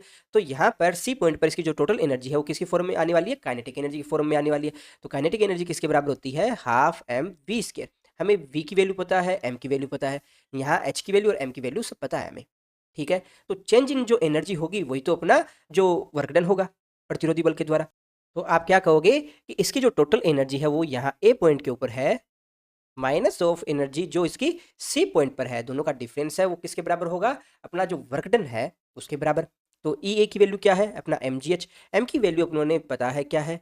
एम की वैल्यू भी तो फाइंड की अपनों ने, 4/3 रखिए जरा, 4/3 इंटू 3.14 इंटू 8 इंटू 10⁻⁻6, ये आ गया अपना एम। जी की वैल्यू कितनी है? लगभग 10 के बराबर है। और एच की वैल्यू कितनी है? 500 मीटर है तो अपना 500 लगा देते हैं। Minus of half m v square होगा सी पॉइंट के ऊपर इसकी एनर्जी। और m की वैल्यू कितनी है? फिर से ये वाली वैल्यू आएगी, कितनी है? 4/3 इंटू 3.14 इंटू 8 इंटू 10⁻⁻6, ठीक है। और साथ में वी स्क्वायर। अब सी पॉइंट पर इसकी वेलोसिटी कितनी है? हमें दे रखी है कितनी? 10 मीटर पर सेकेंड है ना, तो 10 स्क्वायर आ जाएगा, ठीक है। तो अब जो कॉमन आता है उसको कॉमन लेंगे और इसको सोल्व करेंगे। तो देखिए इसमें कुछ चीज़ें कॉमन आ रही है। कौन कौन सी कॉमन आ रही है? देखिए यहाँ पर ये वाली टर्म है वो कॉमन आ रही है, ठीक है। इसके अलावा 10 स्क्वायर है ये भी कॉमन आ रहा है यहाँ पर। तो इसको कॉमन लेंगे, क्या आ गया? 3.14 इंटू 8 इंटू 10⁻⁻6 इंटू 10 स्क्वायर आ गया। और साथ में यहाँ पर कितना आएगा? यहाँ आएगा 50 माइनस 1/2, कोई दिक्कत नहीं है। इसको सोल्व करोगे तो आपके पास में कितना आ जाएगा? ये 100 माइनस 1/2 करोगे तो ये 99/2 आ जाएगा। 99/2 आ जाएगा तो मैं इसको डायरेक्टली लिख देता हूँ, कितना आ जाएगा? 99/2, ओके। इसके अलावा इसको 10 स्क्वायर है, इसको सोल्व करोगे तो यहाँ पर क्या रहेगा? अपना 10⁻⁻4 बचेगा, ठीक है। ये -4 आ गया। इस 2 से इसको कट करोगे तो यहाँ 2 बचेगा, इससे इसको कट करोगे तो अपने पास 33 आएगा, ठीक है। तो अपने पास फाइनली क्या आने वाला है? तो यहाँ से लगभग अपनी वैल्यू है वो ये आ गई। इसको आगे फिर से सोल्व करोगे, 10⁻⁻4 से मल्टीप्लाई करोगे तो 0.16 आ जाएगा। और वर्क है वो किसके बराबर होता है? जूल के बराबर होता है, ठीक है। एक चीज़ और मैं आपको एक्सप्लेन करता हूँ। देखिए यहाँ पर जो हमारी मैकेनिकल एनर्जी है, अपनों ने जो फॉर्मूला ड्राइव किया था वहाँ अपनों ने मैकेनिकल एनर्जी क्या पढ़ा था? हम पढ़ रहे थे वहाँ पर जो फाइनल एनर्जी है माइनस इनिशियल कर रहे थे, ठीक है। परंतु यहाँ पर हमने जो स्टार्टिंग माइनस फाइनल किया है, ठीक है। तो कोई फर्क नहीं आएगा, यहाँ नेगेटिव साइन आ जाएगा लास्ट में, ठीक है। इसके अलावा कोई डिफरेंस नहीं आएगा। नेगेटिव साइन यहाँ पर क्या शो करेगा? नेगेटिव साइन यहाँ शो करेगा कि जो हमारा रेजिस्टेंस फोर्स है उसके द्वारा जो वर्क डन है वो क्या होगा? नेगेटिव होगा। और नेगेटिव किस कारण से होगा? देखिए हमारा जो वाटर ड्रॉप है वो किस डायरेक्शन में आ रहा है? इस डायरेक्शन में आ रहा है, ठीक है। तो इसका डिस्प्लेसमेंट कौन सी डायरेक्शन में है? आप कहोगे डिस्प्लेसमेंट हो रहा है इस डायरेक्शन में। और रेजिस्टेंस फोर्स कौन सी डायरेक्शन में लगता है? जिस डायरेक्शन में मोशन हो रहा है उसके अपोजिट डायरेक्शन में। तो रेजिस्टेंस फोर्स लगेगा अपना इस डायरेक्शन में। तो यहाँ पर जो डिस्प्लेसमेंट और फोर्स उन दोनों के मध्य एंगल कितना होगा, आप कहोगे 180 डिग्री का होगा। तो यहाँ पर रेजिस्टेंस फोर्स के द्वारा जो वर्क डन है वो क्या आएगा, हमारा नेगेटिव ही आएगा। ठीक है, तो किसी चीज़ से कंफ्यूज नहीं होना है, हमें सिर्फ अपना कंसेप्ट जो पढ़ा है वो ही याद रखना है। ठीक है, फिर भी किसी स्टूडेंट को डाउट हो आप कमेंट बॉक्स में पूछ सकते हो, दोबारा वीडियो बना के इसको अपने डिस्कस कर लेंगे। ठीक है दोस्तों, हमारा जो नेक्स्ट क्वेश्चन उसमें हमें दे रखा है कि कोई भी एक गैस का पात्र है जिसमें जो उसके मॉलिक्यूल्स है वो 200 मीटर पर सेकंड की चाल के से विलंब के साथ 30 डिग्री कोण बनाते हुए क्षैतिज दीवार से टकराता है और पुनः उसी चाल पर वापस लौट जाता है। क्या इस जो कोलिजन में मोमेंटम है वो कंजर्व रहता है? ठीक है, और यहाँ जो कोलिजन हो रही है वो किस तरह की है, इलास्टिक है या इन इलास्टिक है? ठीक है, तो इस प्रॉब्लम को जरा समझ लेते हैं। ये हमारा कोई भी एक गैस चेंबर मान लेते हैं। ठीक है, ये आपका हो गया गैस चेंबर, जिसको मैं कोई भी एक क्यूबिकल पार्ट मान लेता हूँ, कोई दिक्कत नहीं। ये हो गया, इसके अंदर काफ़ी सारे गैस के मॉलिक्यूल्स है ये वाला। ये जाकर क्या करता है कि इस पात्र की दीवार के साथ टकराता है, टकराने के बाद में फिर सेम उसी वेलोसिटी के साथ वापस आ जाता है। यहाँ पर जाते समय इसकी वेलोसिटी मान लेते हैं v है, और टकराने के बाद में वापस इसकी वेलोसिटी कितनी है, सेम ही रहती है, v ही रहती है। दे रखा है ना अपने को, पुनः उसी चाल से वापस लौट आता है। ठीक है, तो एक चीज़ तो सबसे पहले यहाँ बताइए, क्या हमारा इस सिस्टम पर कोई एक्सटर्नल फोर्स लग रहा है? क्या किसी भी तरह का कोई एक्सटर्नल फोर्स है वो लग रहा है? नहीं लग रहा। यहाँ पर जितने भी मॉलिक्यूल्स है वो उस दीवार के साथ टकराएंगे और वापस किसी न किसी वेलोसिटी के साथ चले जाएंगे। तो यहाँ पर जितने भी तरह के फोर्स लग रहे हैं वो उस दीवार के और उस मॉलिक्यूल्स के मध्य ही लग रहा है। तो यानी कि यहाँ पर जो फोर्स लग रहा है वो इंटरनल फोर्स है, एक्सटर्नल तो फोर्स है नहीं। तो जब एक्सटर्नल फोर्स जीरो होता है तो हम क्या जानते हैं कि हमारा जो फोर्स है वो जीरो है, यानी कि dp/dt है वो जीरो होगा, यानी कि जो सिस्टम है उसका मोमेंटम है वो कंजर्व रहेगा। ठीक है, संवेग है वो संरक्षित ही रहेगा। ठीक है, चाहे कोलिजन है वो आपकी प्रत्यास्थ हो या अप्रत्यास्थ हो, कोई फर्क नहीं पड़ेगा, दोनों ही तरह की कोलिजन में हमारा जो मोमेंटम है वो कंजर्व रहने वाला है। ठीक है, सेकंड देखते हैं कि यहाँ पर जो कोलिजन है वो प्रत्यास्थ है या अप्रत्यास्थ। तो हमने एक केस स्टडी किया था कि जिसमें क्या है कि हमारा जो ऑब्जेक्ट है ये किसी बहुत ही भारी दीवार के साथ है वो टकरा रहा है। ठीक है, यहाँ पर इसका मास m है और यहाँ पर जो पार्टिकल्स वो टकरा रहा है इसका मास है स्मॉल m। अब m है वो बहुत ज़्यादा बड़ा है किससे, स्मॉल m की तुलना में, है ना? तो उस कंडीशन में यहाँ पर जो कोलिजन होगा वो किस तरह का होगा, वो होगा प्रत्यास्थ टक्कर, क्योंकि सॉलिड ही है दोनों। ठीक है, तो यहाँ पर जो मोलिक्यूल्स और जो वॉल के बीच में जो कोलिजन है वो कौन सा होगा, प्रत्यास्थ, यानी कि इलास्टिक कोलिजन। ठीक है, और जब भी इलास्टिक कोलिजन होता है तो हमारा जो पार्टिकल है उसकी काइनेटिक एनर्जी है वो कंजर्व रहती है, यानी कि बिफोर कोलिजन जो काइनेटिक एनर्जी होगी वही आफ्टर कोलिजन काइनेटिक एनर्जी रहने वाली है। दोस्तों नेक्स्ट क्वेश्चन हमें दे रखा है जिसमें बताया है कि कोई एक पंप है जो कि 30 मीटर क्यूब आयतन की पानी की टंकी को 15 मिनट में भर देता है। ठीक है, तो ये पानी की टंकी है जो कि घर की छत के ऊपर रखी है और इसका जो वॉल्यूम है, वॉल्यूम हमें दे रखा है, कितना है इसका वॉल्यूम, 30 मीटर क्यूब। ओके, इस पानी की टंकी को कितने समय में भरता है, टाइम दे रखा है अपने को 15 मिनट में। ओके, यदि टंकी पृथ्वी तल से 40 मीटर ऊपर हो, यानी कि जो घर की छत है उसकी जो हाइट आपको दे रखी है वो कितनी है, 40 मीटर है।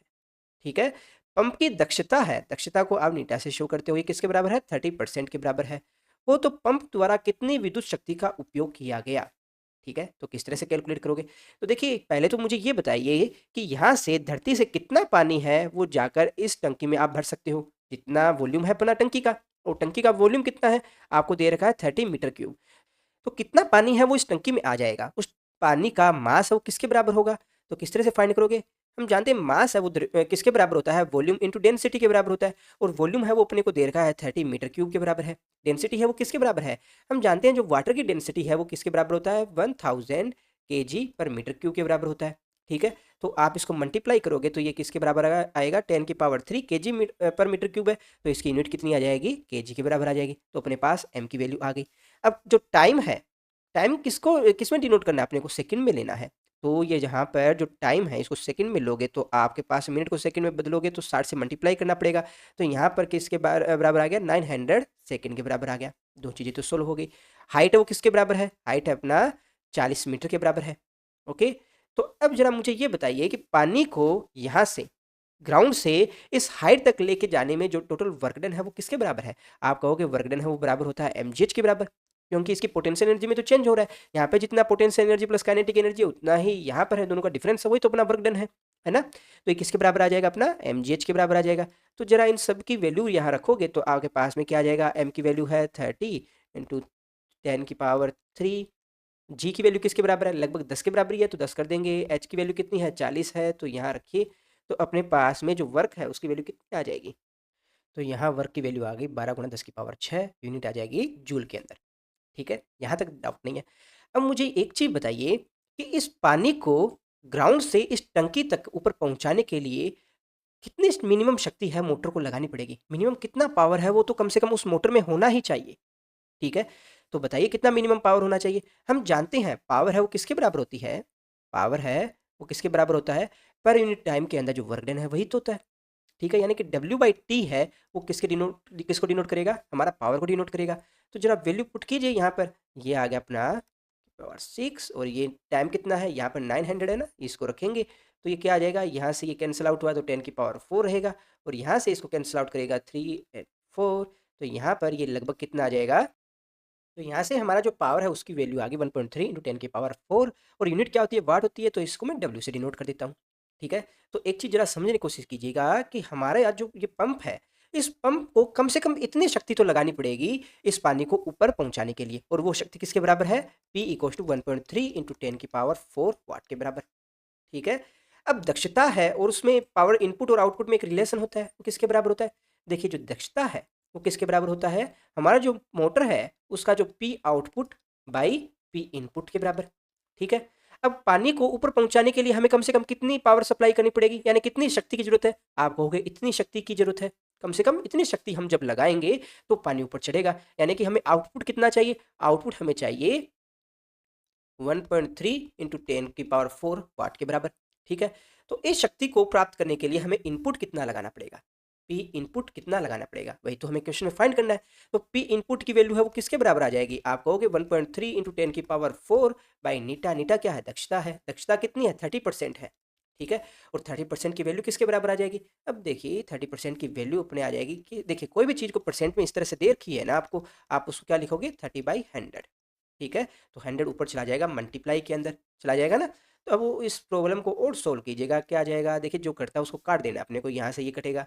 ठीक है, तो यहाँ पर इसको थोड़ा सा और सोल्व करेंगे, इसकी वैल्यू आ गई यहाँ से 3 जब कटेगा तो ये आ गया 43.6, और यहाँ पर ये बचेगा 10 की पावर 3, 10 की पावर 3 वाट है, इसको मैं क्या लिख सकता हूँ, किलो वाट लिख सकते हो ना, तो आपको कम से कम 43.6 किलो वाट इतनी जो एनर्जी है उसको कम से कम रिक्वायर्ड होगी इस मोटर से इतना आउटपुट है वो निकालने के लिए।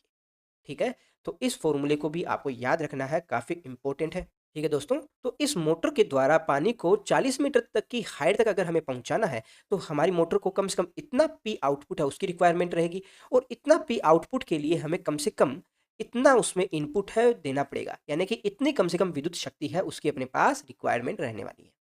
ठीक है, तो मेरे ख्याल से इस क्वेश्चन में आपको डाउट नहीं होना चाहिए, फिर भी किसी भी स्टूडेंट को डाउट रहता है आप कमेंट बॉक्स में पूछ सकते हो, कभी और वीडियो बना के इसको फिर से डिस्कस कर लेंगे।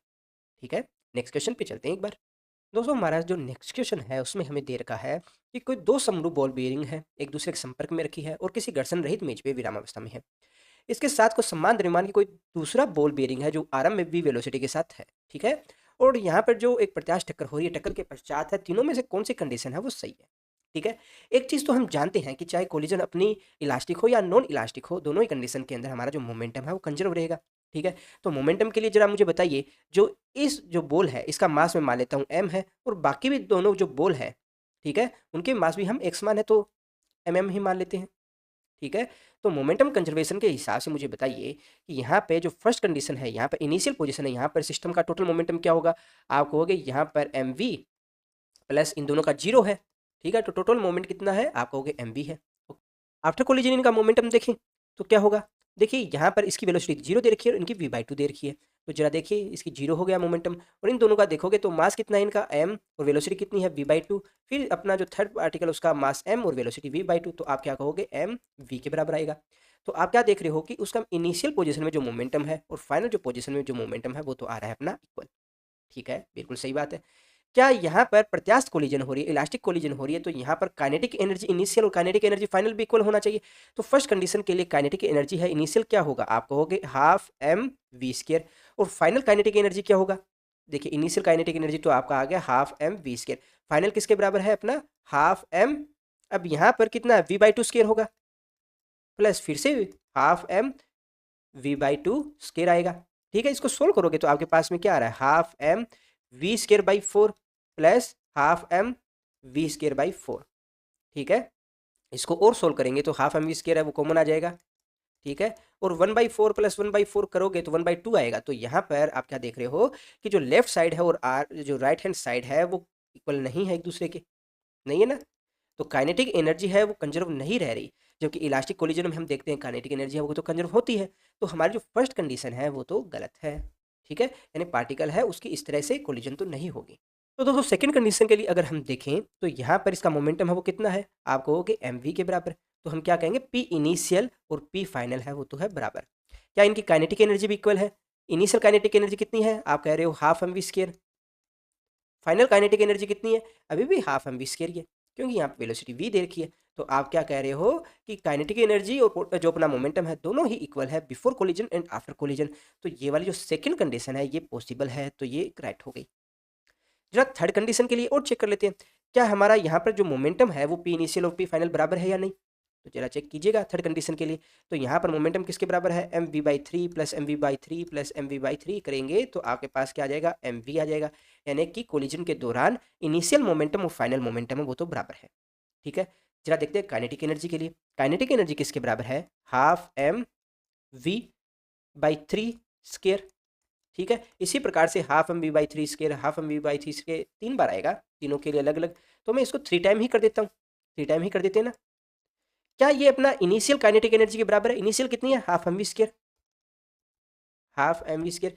क्या आपकी लेफ्ट हैंड साइड और राइट हैंड साइड इक्वल है, आप कहोगे नहीं है भाई ये तो, क्यों, क्योंकि इसको सोल्व करोगे आप यहाँ पर वी स्केयर बाई 3 को तो आपके पास में क्या आ जाएगा, वी स्केयर बाई 9 आएगा। और ये बाहर वाला 3 अगर कट भी कर दोगे तो आपके पास में 3 बचेगा। तो यहाँ पर एक 3 ज़्यादा आ रहा है, तो लेफ्ट साइड और राइट साइड तो बराबर है नहीं। तो थर्ड कंडीशन उसके लिए हम क्या कहेंगे कि जो सिस्टम है उसकी काइनेटिक एनर्जी जो इनिशियल है यानी बिफोर कोलिजन यहाँ पर है वो डस नॉट इक्वल टू है काइनेटिक एनर्जी फाइनल। तो ये वाली जो कंडीशन है ये भी गलत है, सिर्फ हमारी ये वाली कंडीशन ही सही रहेगी। ठीक है ना। अगर किसी भी स्टूडेंट को डाउट हो तो आपको क्या करना है, कोलिजन के ऊपर हमारी पूरी डिटेल में वीडियो बनाई हुई है, उस वीडियो को आपको देखना है। उस वीडियो को देखने के बाद मुझे उम्मीद है टक्कर से रिलेटेड जो आपकी प्रॉब्लम्स है वो आप आराम से सोल्व कर पाएंगे। दोस्तों हमारा जो नेक्स्ट क्वेश्चन है उसमें हमें दे रखा है कि कोई भी एक पेंडुलम है उसको क्षैतिज के साथ 30 डिग्री का जो एंगल है बनाते हुए इसको छोड़ा जाता है, और ये हमारा जो पेंडुलम है उसके साथ कोई एक एम मास का कोई गोला लटका है वो जाके टकराता है इस बी के साथ। ठीक है, और इन दोनों के मध्य ए और बी के मध्य जो कोलिजन होती है वो कौन सी कोलिजन है, इलास्टिक कोलिजन है। तो उस कंडीशन के अंदर जो आफ्टर कोलिजन हमारा जो ए है, ए का मोशन क्या रहेगा। ठीक है, तो दोस्तों इलास्टिक कोलिजन के ऊपर हमने काफ़ी सारी वीडियो भी बना रखी है। ठीक है, इसके अलावा हमने शॉर्ट्स भी डाल रखा है, अगर आप वहाँ देखेंगे तो एक चीज़ आप क्लियर करेंगे कि कोई भी इलास्टिक कोलिजन जब होती है तो जाकर वो टकराती है किसी दूसरे ऑब्जेक्ट के साथ, अगर उनके जो मास है वो अगर इक्वल है तो क्या होगा, हमारा जो ऑब्जेक्ट ए है वो अपनी टोटल एनर्जी है वो बी में ट्रांसफर कर देगा। ठीक है, और खुद आ जाएगा रेस्ट के अंदर। ठीक है, तो आफ्टर कोलिजन क्या होने वाला है, आफ्टर कोलिजन जब हमारा जो ए है वो यहाँ पर पहुँच जाएगा तो उस कंडीशन में ए है वो तो रेस्ट में आ जाएगा, यानी इसकी वेलोसिटी है वो तो हो जाएगी जीरो। ठीक है, और बी है, बी आगे की तरफ मोशन करना शुरू कर देगा इस डायरेक्शन में। ठीक है, और किस वेलोसिटी के साथ मोशन करेगा, इनकी वेलोसिटी रहेगी, यहाँ से मान लेते हैं अगर हाइट h है तो यहाँ पे जितनी पोटेंशियल एनर्जी है उसके बराबर ही यहाँ इसकी काइनेटिक एनर्जी आएगी। तो जिस काइनेटिक एनर्जी के साथ यहाँ ये टकराएगा उसी काइनेटिक एनर्जी के साथ बी है वो अपना आगे की तरफ मूव करेगा। ठीक है, तो यहाँ पर हमें क्वेश्चन में पूछा गया है कि एक कितना ऊंचा उछलता है आफ्टर कोलिजन के बाद। तो यहाँ पर अपना आंसर रहेगा कि आफ्टर कोलिजन अपना जो ए है वो स्थिर अवस्था में आ जाएगा। ठीक है, जबकि जो बी है वो आगे की तरफ मोशन करेगा, और किस वेलोसिटी के साथ मोशन करेगा, जिस वेलोसिटी के साथ ए आकर बी के साथ टकराता है। ठीक है ना, फिर भी दिक्कत हो कोलिजन से रिलेटेड वीडियो है वो जरूर देखिएगा। दोस्तों हमारा जो नेक्स्ट क्वेश्चन है इसमें हमें दे रखा है कि कोई एक लोलक है जिसको क्षैतिज अवस्था से छोड़ा जाता है, क्षैतिज अवस्था से छोड़ा जाता है यानी कि यहाँ से छोड़ दें उसको, और उस लोलक की जो लंबाई है यानी पेंडुलम की लंबाई है वो आपको दे रखी है 1.5 मीटर दे रखी है।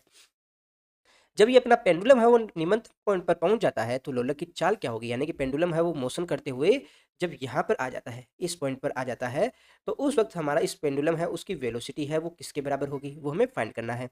इसके अलावा हमें क्या दे रखा है कि जब ये निम्नतम पॉइंट के ऊपर आता है तब इसकी जो टोटल एनर्जी है, इसकी स्टार्टिंग एनर्जी का 5% है वो किस में चला जाता है, वायु का प्रतिरोध में चला जाता है। ठीक है, तो हमें इस पेंडुलम की वेलोसिटी है वो फाइंड करनी है, जबकि हमें एक रिलेशन दे रखा है कि इसकी जो इनिशियल जो एनर्जी है, इनिशियल जो एनर्जी है और यहाँ पर जब ये आता है तब एनर्जी में कितने का लॉस हो जाता है? एनर्जी में जो लॉस हो जाता है वो 5% का है। तो किस तरह से इस प्रॉब्लम को सोल्व करोगे? देखिए स्टार्टिंग में जब ये यहाँ पर जो होता है पेंडुलम, तब इसकी एनर्जी किस फॉर्म में होती है? आपको पोटेंशियल एनर्जी की फॉर्म में होती है। तो यहाँ पर इसकी जो टोटल एनर्जी है वो किसके बराबर आएगी? mgh के बराबर आएगी। ठीक है। अब जब ये हमारा पेंडुलम यहाँ पर पहुंच जाता है तब इसकी जो एनर्जी है वो किसके बराबर होगी? देखिए 5% का लॉस हो जाता है। लॉस का मतलब क्या है? जो स्टार्टिंग के अंदर 5% कम हो रहा है। स्टार्टिंग के अंदर अगर 100 है, ठीक है, 100 है तो उसमें 5% का कम हो जाना, यानी कि स्टार्टिंग का 95% ही तो है। तो स्टार्टिंग का 95% है वो यहाँ पर एनर्जी है वो अपने पास में रहेगा। स्टार्टिंग का 95% है वो यहाँ पर रहेगी एनर्जी। सही है ना? तो स्टार्टिंग 95% एनर्जी है वो किसके बराबर आएगी? वो इसकी काइनेटिक एनर्जी के बराबर आ जाएगा। आ जाएगा ना? हाफ एम वी स्केयर के बराबर आ जाएगा। अब स्टार्टिंग का 95%, अभी थोड़ी देर पहले ही तो अपने देखा कि देखिए 95% है, उसको आप क्या लिख सकते हो? 95/100 लिख सकते हो ना? तो इसको अपने ये लिख सकते हैं 95/100, साथ में कितना आ जाएगा? mgh इक्वल टू किसके बराबर आ जाएगा? Half m v square. ठीक है, तो बोथ साइड जो करता है उसको काटते हैं, यहाँ से एम कैंसिल आउट हो गया। ठीक है, बाकी को रखिए। जा जी की वैल्यू कितनी है? 10 है। 10 है तो यहाँ पर ये कैंसिल आउट हो गई। यहाँ से इसको कैंसिल करेंगे तो ये सॉरी कितना आ गया? 5 आ गया ना। और 5 को ऊपर कट करेंगे तो ये 19 आ गया। तो वी स्केयर है वो किसके बराबर आ गया? देखिए एच भी तो बाकी है अपना। एच किसके बराबर है? 1.5 के बराबर है ना। 1.5 मीटर देर का है। तो 19 इंटू 1.5 करोगे तो ये किसके बराबर आ जाएगा? लगभग अपना 19 इंटू 1.5 कीजिएगा और वी की वैल्यू क्या आ जाएगी? V equal to under of 19 into 1.5, लगभग ये 5 पॉइंट समथिंग कुछ आ जाएगा। देखिए कितना आता है। वेलोसिटी किसके बराबर होता है? मीटर पर सेकंड के बराबर होता है।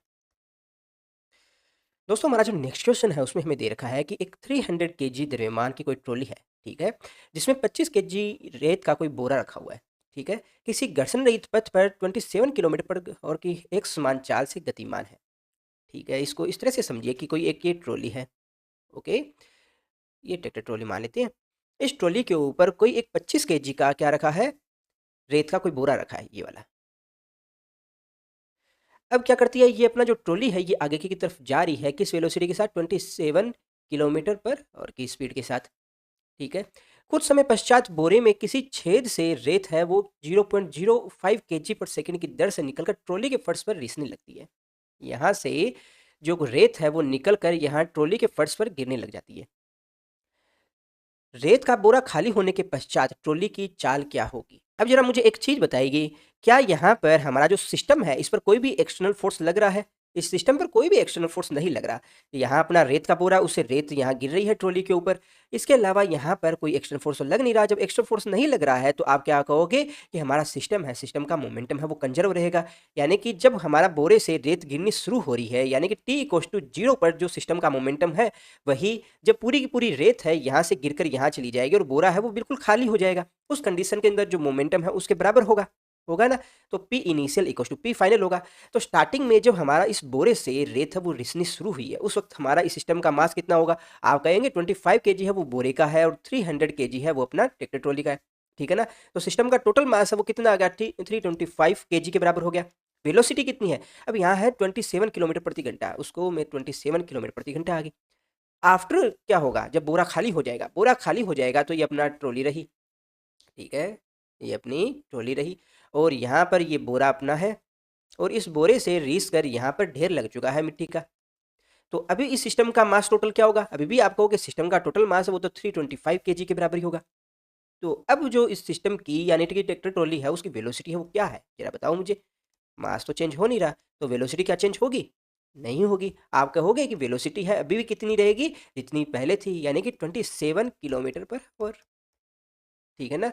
अगर यहाँ से रेत रेस कर ट्रॉली के बाहर गिरती तो उसके लिए तो जरूर इनकी वेलोसिटियां हैं वो पहले और बाद के अंदर फर्क आता। ठीक है ना? तो इस चीज को आपको याद रखना है। इसके बाद वाला जो नेक्स्ट क्वेश्चन देखते हैं, उस क्वेश्चन में हमें दे रखा है कि कोई एक 0.5 केजी द्रव्यमान का कोई एक कण है जिसकी वेलोसिटी है वो आपको दे रखी है v equal to a x की पावर 3/2, जहाँ a की वैल्यू दे रखी है 5, आगे कुछ यूनिट इसकी लगा रखी है। हमें कैलकुलेट करना है x इक्वल टू 0 से x इक्वल टू 2 मीटर के मध्य है जो कण का जो टोटल जो विस्थापन हो रहा है, तो उसकी वजह से टोटल जो कार्य है यानी वर्क डन है वो हमें कैलकुलेट करना है। तो किस तरह से कैलकुलेट करेंगे इस प्रॉब्लम को? जरा इस प्रॉब्लम को कुछ इस तरह से आप समझने का प्रयास कीजिएगा। ये हमारा कोई भी एक 0.5 केजी द्रव्यमान का कोई एक गोला है। ठीक है, स्टार्टिंग में ये कहाँ मौजूद है? मान लेते हैं ये स्टार्टिंग में x इक्वस टू 2 पर मौजूद है, सॉरी x इक्वस टू 0 पर मौजूद है, और किसी समय ये गोला है मोशन करते हुए कहाँ चला जाता है, यहाँ पर, और इसकी नई पोजीशन क्या आ जाती है, x इक्वस टू 2 मीटर। तो यहाँ पर हमारा जो गोला है इसकी वेलोसिटी क्या है, आप कहेंगे वेलोसिटी है इसकी ax की पावर 3/2। तो इस यहाँ से x इक्वस टू 0 से x इक्वस टू 2 मीटर की दूरी तय करने में जो वर्क डन है वो कितना होगा। तो हम जानते हैं टोटल जो वर्क डन है वो किसके बराबर होता है, चेंज इन काइनेटिक एनर्जी के बराबर होता है ना। तो हम क्या करेंगे कि इनिशियल पोजीशन पर इसकी काइनेटिक एनर्जी है क्या है वो निकालेंगे, इसकी फाइनल पोजीशन पर इसकी काइनेटिक एनर्जी क्या है वो निकालेंगे, और दोनों का डिफरेंस देख लेंगे, वही वर्क डन के बराबर होगा। बात करते हैं फाइनल काइनेटिक एनर्जी की, तो फाइनल काइनेटिक एनर्जी किसके बराबर आ जाएगा, अपना हाफ एम, एम कितना है 0.5, तो ये 1/2 आ जाएगा। एंड वी की वैल्यू कितनी है, वी की वैल्यू है अपना ए एक्स की पावर 3/2 और उसका स्केयर के बराबर। तो यहाँ ए की वैल्यू कितनी है 5, तो रखिए जरा, ए की वैल्यू कितनी है 5, एक्स की वैल्यू कितनी है, एक्स की वैल्यू यहाँ पे 2 है तो 2 रखेंगे, एंड टू की पावर 3/2, यहाँ पे 3/2 और फिर उसका स्केयर आ रहा है ना। तो यहाँ पर अपना काइनेटिक एनर्जी है वो किसके बराबर आ जाएगा, काइनेटिक एनर्जी फाइनल है वो आ जाएगा 1/4, ठीक है। और इसका स्केयर करोगे तो किसके बराबर आ जाएगा, 5 का स्केयर करोगे तो 25 आ जाएगा, एंड यहाँ पे 2 की पावर 3/2 और उसका स्केयर करोगे तो आपके पास 2 की पावर 3 ही बचेगा, यानी कि 8 आ जाएगा। तो जो करता है उसको काटा आप लोगों ने, तो यहाँ से क्या बचेगा 2, 2 को 25 से मल्टीप्लाई करेंगे कितना आ जाएगा 50, ठीक है। तो यहाँ पर फाइनल काइनेटिक एनर्जी आपका आ रहा है, काइनेटिक एनर्जी फाइनल कितना आ रहा है 50, और इनिशियल कितना है आपका 0, ठीक है। तो इन दोनों का डिफरेंस किसके बराबर होगा, वर्क डन के बराबर हो जाएगा। तो वर्क डन है वो कितना आ जाएगा 50 जूल के बराबर आ जाएगा। ओके, किसी को डाउट नहीं होना चाहिए, फिर भी डाउट हो तो आप कमेंट बॉक्स में जाके पूछ सकते हो। तो हमारा जो नेक्स्ट क्वेश्चन है इसमें हमें कहा गया है कि कोई एक पवन चक्की है, पवन चक्की जब घूमती है तो इसके जो ब्लेड्स हैं वो कितना एरिया कवर कर रहे हैं, ए एरिया कवर कर रहे हैं। तो हमसे पूछा गया है कि इस ए एरिया में से कितनी वायु है वो प्रवाहित होती है, जबकि जो वायु है वो इंटर कैसे कर रही है, पवन चक्की के लंबवत इंटर कर रही है। तो टी समय में कितनी वायु है या वायु का द्रव्यमान है जो इस ए एरिया से पास हो रहा है वो हमें कैलकुलेट करना है। इसके बाद हमें फाइंड करना है कि जो हमारी वायु है उसकी काइनेटिक एनर्जी क्या है। इसके अलावा हमें फाइंड करना है कि जो हमारी जो पवन चक्की है वो अगर टोटल जो एनर्जी का 25 वो इलेक्ट्रिक एनर्जी में कन्वर्ट कर देती है तो उसकी वैल्यू हमें फाइंड करनी है। जबकि हमें दिया गया है कि जो ए एरिया कवर कर रहा है उस ए एरिया की वैल्यू दे रखी है कितनी है, ए इक्वल टू 30 मीटर स्क्वायर दे रखी है। जो एयर वेलोसिटी है वो आपको दे रखी है 36 किलोमीटर पर हावर, ठीक है। इसके अलावा जो एयर डेंसिटी है उसकी वैल्यू आपको दे रखी है 1.2 kg पर मीटर क्यूब दे रखी है। विद्युत शक्ति का परिकलन भी करना है, ये अपनों को थर्ड में कैलकुलेट करना है। तो 1 बाय 1 तीनों ही प्रॉब्लम को देख लेते हैं। तो सबसे पहले फर्स्ट क्वेश्चन देखते हैं, जिसमें हमसे पूछा गया है कि टी समय के अंदर हवा का कितना द्रव्यमान है वो इस ए एरिया से पास हो रहा है। तो इसको आप कुछ इस तरह से समझने की कोशिश कीजिए कि आपके पास में कोई एक पानी का पाइप है, ठीक है, और इस पानी के पाइप है उसका आगे का जो एरिया है वो आपको ए दे रखा है, और इसमें से पानी है वो बहता जा रहा है, और आपसे पूछ लिया जाए कि टी समय के अंदर इस पानी के पाइप से कितना पानी है वो बह रहा है। अगर यहाँ से जो बहने वाला पानी है उसकी वेलोसिटी है वो v है, तो आप क्या कहोगे कि अगर आगे का पाइप है वो बिल्कुल खाली है, मान लेते हैं वो खाली है, तो टी समय के अंदर यहाँ से कितना पानी है वो फ्लो होगा। आप कहोगे यहाँ से आगे है ये इतना पानी है वो फ्लो हो गया, और फ्लो होकर खाली पाइप में यहाँ तक पहुँच गया, यहाँ तक पहुँच गया ना। तो आप क्या कहोगे कि टी समय के अंदर v वेलोसिटी की वजह से पानी है वो कहाँ से कहाँ तक चला गया। आप कहोगे यहाँ से यहाँ तक का जो पानी है वो टी समय के अंदर गया है। तो ये जो टोटल जो लेंथ है पानी की वो किसके बराबर होगी, आप कहोगे वीटी के बराबर होगी, क्योंकि टी समय के अंदर वी वेलोसिटी के साथ पानी जा रहा है, ठीक है।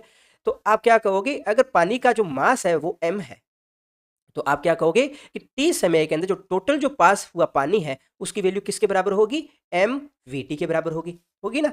अब पानी की जगह अगर अपनी हवा होती तो हम क्या करते, जो यहाँ पर पानी का मास है उसकी जगह हम क्या लेते, हवा लेते। तो हवा का मास वो किस तरह से कैलकुलेट करोगे, तो एयर का जो मास है वो किसके बराबर होगी, जो एयर की डेंसिटी और जो अपना एरिया है जिस एरिया में से एयर पास हो रही है वो एरिया हमें दे रखा है ए, ठीक है। और वी क्या है, उस एरिया जो एयर है उसकी वेलोसिटी है, और टाइम है जितने टाइम के अंदर वो मास पास हो रहा है। तो टोटल कितना मास पास हुआ, रो ए वी टी के बराबर हो गया, ठीक है। ये तो हमें फाइंड करना था, इसको याद रखिएगा। इसको फॉर्मूले में कहीं भी वैल्यू पुट करोगे तो आपके पास में किसी टी समय के अंदर जो एयर पास हो रही है किसी ए एरिया से वो अपने पास आ जाएगी। इसके बाद सेकंड क्वेश्चन देखते हैं। सेकंड क्वेश्चन में हमें से पूछी गई है काइनेटिक एनर्जी के बारे में, और काइनेटिक एनर्जी एयर की क्या होगी, आप कहोगे हाफ एम वी स्क्वायर के बराबर, ठीक है। और m की वैल्यू अपनों ने अभी फाइंड की, कितना है हाफ अपना रो ए वी टी, और v की वैल्यू क्या है वी स्केयर। तो ओवरऑल अपने पास क्या आ जाएगा, हाफ रो ए साथ में वी क्यूब एंड टी आ जाएगा, ठीक है। और यूनिट क्या है, जूल है तो जे लगा दीजिएगा। अब आप में से कुछ स्टूडेंट के मन में ये डाउट आएगा कि सर यहाँ पर m की जगह सिंपली अपनों ने रो ए क्यों नहीं लगाया, अपनों ने यहाँ पर रो ए वी टी लगाया है, रो ए क्यों नहीं लगाया। तो देखिए यहाँ पर जब भी आप मास लिखोगे तो पर यूनिट टाइम के अंदर कितना जो उसकी एयर की वैल्यू है वो पास हो रही है वो हमें डिफाइन करनी पड़ेगी, ठीक है, वो हमें लिखना पड़ेगा। अकेला मास है वो इसको डिफाइन नहीं कर पाएगा, सीधा रो ए आप लिखोगे तो एयर के लिए कितना फ्लो हो रहा है, कितनी वेलोसिटी फ्लो हो रही है वो डिफाइन नहीं कर पाएगी। इसलिए हमें किसी यूनिट टाइम के अंदर कितनी उस एयर का या मास है वहाँ से फ्लो हो रहा है, तो इसलिए हम इसे पूरी टर्म को ही यहाँ कंसीडर करेंगे, ठीक है ना। थर्ड क्वेश्चन और देख लेते हैं इसका। जो थर्ड क्वेश्चन है उसमें हमें कहा गया है कि यहाँ पर पवनचक्की घूमने से जो टोटल काइनेटिक एनर्जी बन रही है उसका 25% है वो किस में कन्वर्ट हो जाता है, इलेक्ट्रिक एनर्जी में कन्वर्ट हो जाता है। तो उस इलेक्ट्रिक एनर्जी की वैल्यू है वो बताइए, तो किस तरह से कैलकुलेट करोगे। तो हमारा जो काइनेटिक एनर्जी है इसका 25% है, 25% ऑफ काइनेटिक एनर्जी है वो किसके बराबर होगा, जरा बताइए। तो आप कहोगे काइनेटिक एनर्जी का 25% यानी कि 25/100 करोगे, यहाँ पर 25/100 करोगे तो यहाँ पर वैल्यू कितनी आ जाएगी, काइनेटिक एनर्जी की जो वैल्यू आ रही है उसकी 1/4 आ जाएगी ना। तो काइनेटिक एनर्जी की जरा यहाँ से वैल्यू पुट कीजिए और उसका 1/4 कीजिए। तो पहले काइनेटिक एनर्जी लिखते हैं half rho A V T और साथ में क्या है वी स्केयर आ रहा है तो यहाँ वी क्यू कर देते हैं और उसका 1/4 हो गया, कोई दिक्कत है यहाँ पर। अब जरा मुझे बताइए रो की क्या वैल्यू है। तो हम जानते हैं रो की वैल्यू हमें दे रखी है 1.2 kg/m³ है। फिर ए है एरिया, ये 30 मीटर स्क्वायर है तो इसको लिख दिया। अब वी है, वी हमें क्या दे रखा है 36 किलोमीटर पर हावर दे रखी है। तो यहाँ पर वेलोसिटी दे रखी है कितनी 36 किलोमीटर प्रति घंटा। तो इसको अपने को चेंज करना पड़ेगा किसमें, मीटर पर सेकंड में। मीटर पर सेकंड में करोगे तो किलोमीटर को जब आप मीटर में चेंज करोगे तो 1000 से मल्टीप्लाई करोगे और घंटे को आप सेकंड में कन्वर्ट करोगे तो 3600 से मल्टीप्लाई करोगे। तो यहाँ जो करता है उसको काटेंगे तो फिर अपने पास में फाइनली क्या आ जाएगा 10 मीटर पर सेकंड आ जाएगा ना। तो ये वाली वैल्यू जब हम यहाँ रखेंगे तो अपने पास में क्या आ जाएगा 10⁻³ और यहाँ टी की वैल्यू क्या है, देखिए टी है पर यूनिट टाइम पीरियड के अंदर कितनी हवा है वो वहां से फ्लो हो रही है। तो पर यूनिट टाइम है यानी कि टी की वैल्यू हमें रखनी है 1 और लास्ट में अपने पास में क्या आ जाएगा 1/4 आ जाएगा।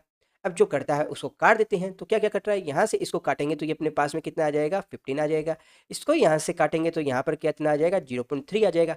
0.3 को आप 15 से मल्टीप्लाई करोगे तो आपके पास 4.5 आ जाएगा और साथ में क्या आएगा 10⁻³ आ जाएगा, जिसको आप क्या बोल सकते हो 4.5 और 10⁻5 है तो इसको किलो वाट बोल सकते हो ना। तो ये इतनी टोटल एनर्जी है वो किस में कन्वर्ट हो रही है, इलेक्ट्रिक एनर्जी में, ठीक है ना।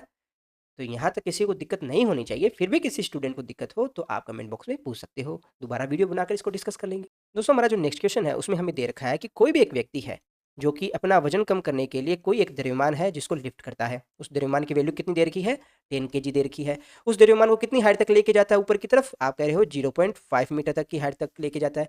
और कितनी बार ऊपर लेके जा रहा है, आप कह रहे हो 1000 टाइम्स लेके जा रहा है। ओके, तो हमें कैलकुलेट करना है कि जो ग्रेविटेशनल फोर्स है उसके अगेंस्ट कितना वर्क डन है वो किया गया है। तो हम जानते हैं इस द्रव्यमान को यहाँ ग्राउंड से एक बार ऊपर लेके जाने में कितना वर्क डन होगा, आप कहोगे mgh के बराबर होगा ना। अब इसको अगर n टाइम्स लेके जा रहा है तो वर्क डन होगा अपना nmgh के बराबर होगा। तो टोटल वर्क डन किसके बराबर हो जाएगा, इनकी वैल्यू रखते हैं जरा। n की वैल्यू कितनी है 1000 है, m कितना है 10 kg है, ग्रेविटेशनल एसिलेशन कितना है 9.8 है, h कितना है 0.5 मीटर है तो मैं इसको 1/2 लिख देता हूँ। इसको आगे सोल्व करोगे तो यहाँ कितना आ जाएगा 4.9 है तो इसको मल्टीप्लाई कीजिएगा कितना आ जाएगा, ये आ जाएगा 49,000 और अपना वर्क है उसकी यूनिट कितनी है जूल, कोई दिक्कत नहीं है। सेकंड क्वेश्चन में हमसे कहा गया है यदि जो फेट है वो 3.8 इंटू 10⁻7 जूल है और ये किसके लिए दिया गया है, प्रति किलोग्राम आपूर्ति करता है। तो दक्षता 20% है तो ऊर्जा कितनी खर्च करता है यानी फेट कितनी लॉस करता है उसकी ही वैल्यू हमें कैलकुलेट करना है। तो किस तरह से कैलकुलेट करोगे, तो पहले हमने देखा है जो दक्षता है या एफिशिएंसी है वो किसके बराबर होती है, आप कहोगे P output by P input के बराबर होता है। तो यहाँ से पी आउटपुट है वो किसके बराबर होगा, यानी बॉडी से कितना आउटपुट है वो निकल रहा है वो किसके बराबर आएगा। तो आउटपुट है वो बराबर आएगा, इसकी इफिशियंसी कितनी है बॉडी की वो आप देख रहे हो 20% दे रखी है। ओके 20% और साथ में पी इनपुट, इनपुट कितना है, कितनी एवरेज जो एनर्जी है वो आपूर्ति करता है प्रति किलोग्राम के हिसाब से, तो कितनी आ रही है 3.8 गुना 10⁻7। तो यहाँ पर देखिए 20% है तो इसको आप क्या लिख सकते हो 20/100 भी लिख सकते हो ना। तो मैं इसको थोड़ा शॉर्ट करके ऐसा लिख देता हूँ। अब जरा बताइए इसकी वैल्यू कितनी आ जाएगी, इसकी वैल्यू आ जाएगी यहाँ से ये कट गया, यहाँ से ये कटेगा तो 10⁻6 रह जाएगा और 2 को इसको मल्टीप्लाई करेंगे तो 7.6 इंटू 10⁻6 आ गया। तो यहाँ पर हमारा जो बॉडी है, बॉडी से कितनी मैकेनिकल एनर्जी है वो आउटपुट हो रही है, आप कहोगे 7.6 × 10⁶ जूल के बराबर। ओके, अब हमसे ये पूछा गया है कि यहाँ जो फेट है उसमें लॉस कितना हो रहा है, फेट लॉस कितना है, कैसे कैलकुलेट करोगे? तो यहाँ पे देखो इनपुट जो एनर्जी है वो किस में है, प्रति किलोग्राम में है ना, तो हम यहाँ पर जो फेट लॉस है वो भी किस में लेंगे, पर केजी में लेंगे। ओके, और यहाँ पर देखिए अपने जो वर्कआउट कर रहे हैं, तो वर्कआउट करने पर कितनी अपनी फेट है बर्न कर रहे हैं, ये रही 49,000, तो इसको 49,000 जूल से मल्टीप्लाई कर देंगे। और डिवाइड किससे करोगे, डिवाइड करोगे आप जो टोटल मैकेनिकल एनर्जी है जो आउटपुट कर रहे हो, तो ये आ गया 7.6 × 10⁶ जूल के बराबर। तो इसको आप कैंसिल आउट करोगे तो कितना आ जाएगा, यहाँ से ये 3 कैंसिल आउट होगा तो 10⁻³ बचेगा, और बाकी को भी आप डिवाइड करोगे तो कितना आ जाएगा, अप्रोक्स आ जाएगा 6.5 × 10⁻³ और यूनिट क्या आ जाएगी, केजी के अंदर। तो इतनी फेट है वो लगभग लॉस होएगी अपनी। दोस्तों हमारा जो नेक्स्ट क्वेश्चन है उसमें हमें दे रखा है कि कोई एक फैमिली है जिसकी मंथली जो इलेक्ट्रिसिटी की रिक्वायरमेंट है वो कितनी है, 8 किलोवाट है। अगर सनलाइट है वो किसी भी सरफेस के ऊपर पड़ती है तो किस रेट से पड़ रही है, वो रेट हमें दे रखी है 200 वाट पर मीटर स्क्वायर। क्या रेट है उसकी, 200 वाट पर मीटर स्क्वायर। यदि इस ऊर्जा का 20% भाग है वो विद्युत ऊर्जा में है वो रूपांतरित हो सकता है, यानी कि इस सनलाइट से हम कितना है 20% तक के बना सकते हैं कितनी इलेक्ट्रिसिटी।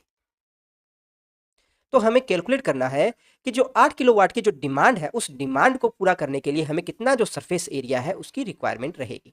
ठीक है, इसको दोस्तों कुछ इस तरह से आप समझने की कोशिश कीजिए कि ये आपके घर की छत है और इस छत के ऊपर कोई पर यूनिट एरिया है, ये आपका, ये पर यूनिट एरिया के ऊपर जो सनलाइट आ रही है उसकी वजह से इलेक्ट्रिसिटी कितनी बन रही है, ये 200 है, उसका 20% तक इलेक्ट्रिसिटी बन रही है। तो इस पर यूनिट एरिया के अंदर कितनी इलेक्ट्रिसिटी आई अपना, 200 का 20%, और 20% को आप क्या लिख सकते हो, इसको हम लिख सकते हैं 20/100। ठीक है, तो ये अपने पास में 20/100 लिखोगे तो आपके पास में कितना आ जाएगा, इसको कट करेंगे तो ये आपका 40 वाट पर मीटर स्क्वायर, यानी कि जो इतना सा एरिया है इसके ऊपर अगर उन्होंने सोलर पैनल लगाए होते तो अपने पास में लगभग 40 वाट पर मीटर स्क्वायर का अपने पास में इलेक्ट्रिसिटी है वो कंज्यूम अपने बना सकते थे। अपने पास में कितनी रिक्वायरमेंट है, अपने को कितनी बनानी है, 8 किलोवाट बनानी है। 8 किलोवाट एनर्जी बनाने के लिए छत पर कितनी दूरी के अंदर आप जो सोलर पैनल है वो लगाओगे ताकि अपने पास में इलेक्ट्रिसिटी है वो डिमांड पूरी हो पाए अपने पास में। तो हम क्या करेंगे, जो अपने पास रिक्वायर कितनी है 8 किलोवाट, तो यानी कि 8 किलोवाट को आप क्या लिख सकते हो, 8 × 1000, तो इतनी वाट की अपने पास रिक्वायरमेंट है। और पर यूनिट एरिया के अंदर आप कितनी बना सकते हो, 40 की बना सकते हो। तो अगर 40 का मैं यहाँ डिवाइड कर दूँ तो आपके पास में एरिया आ जाएगा ना एरिया। तो एरिया कितना है आपके पास में, जरा बताइए। यहाँ से इसको मैं कट करूँगा और इसको मैं कट करूँगा तो अपने पास में कितना आ जाएगा, 200 मीटर स्क्वायर आ जाएगा।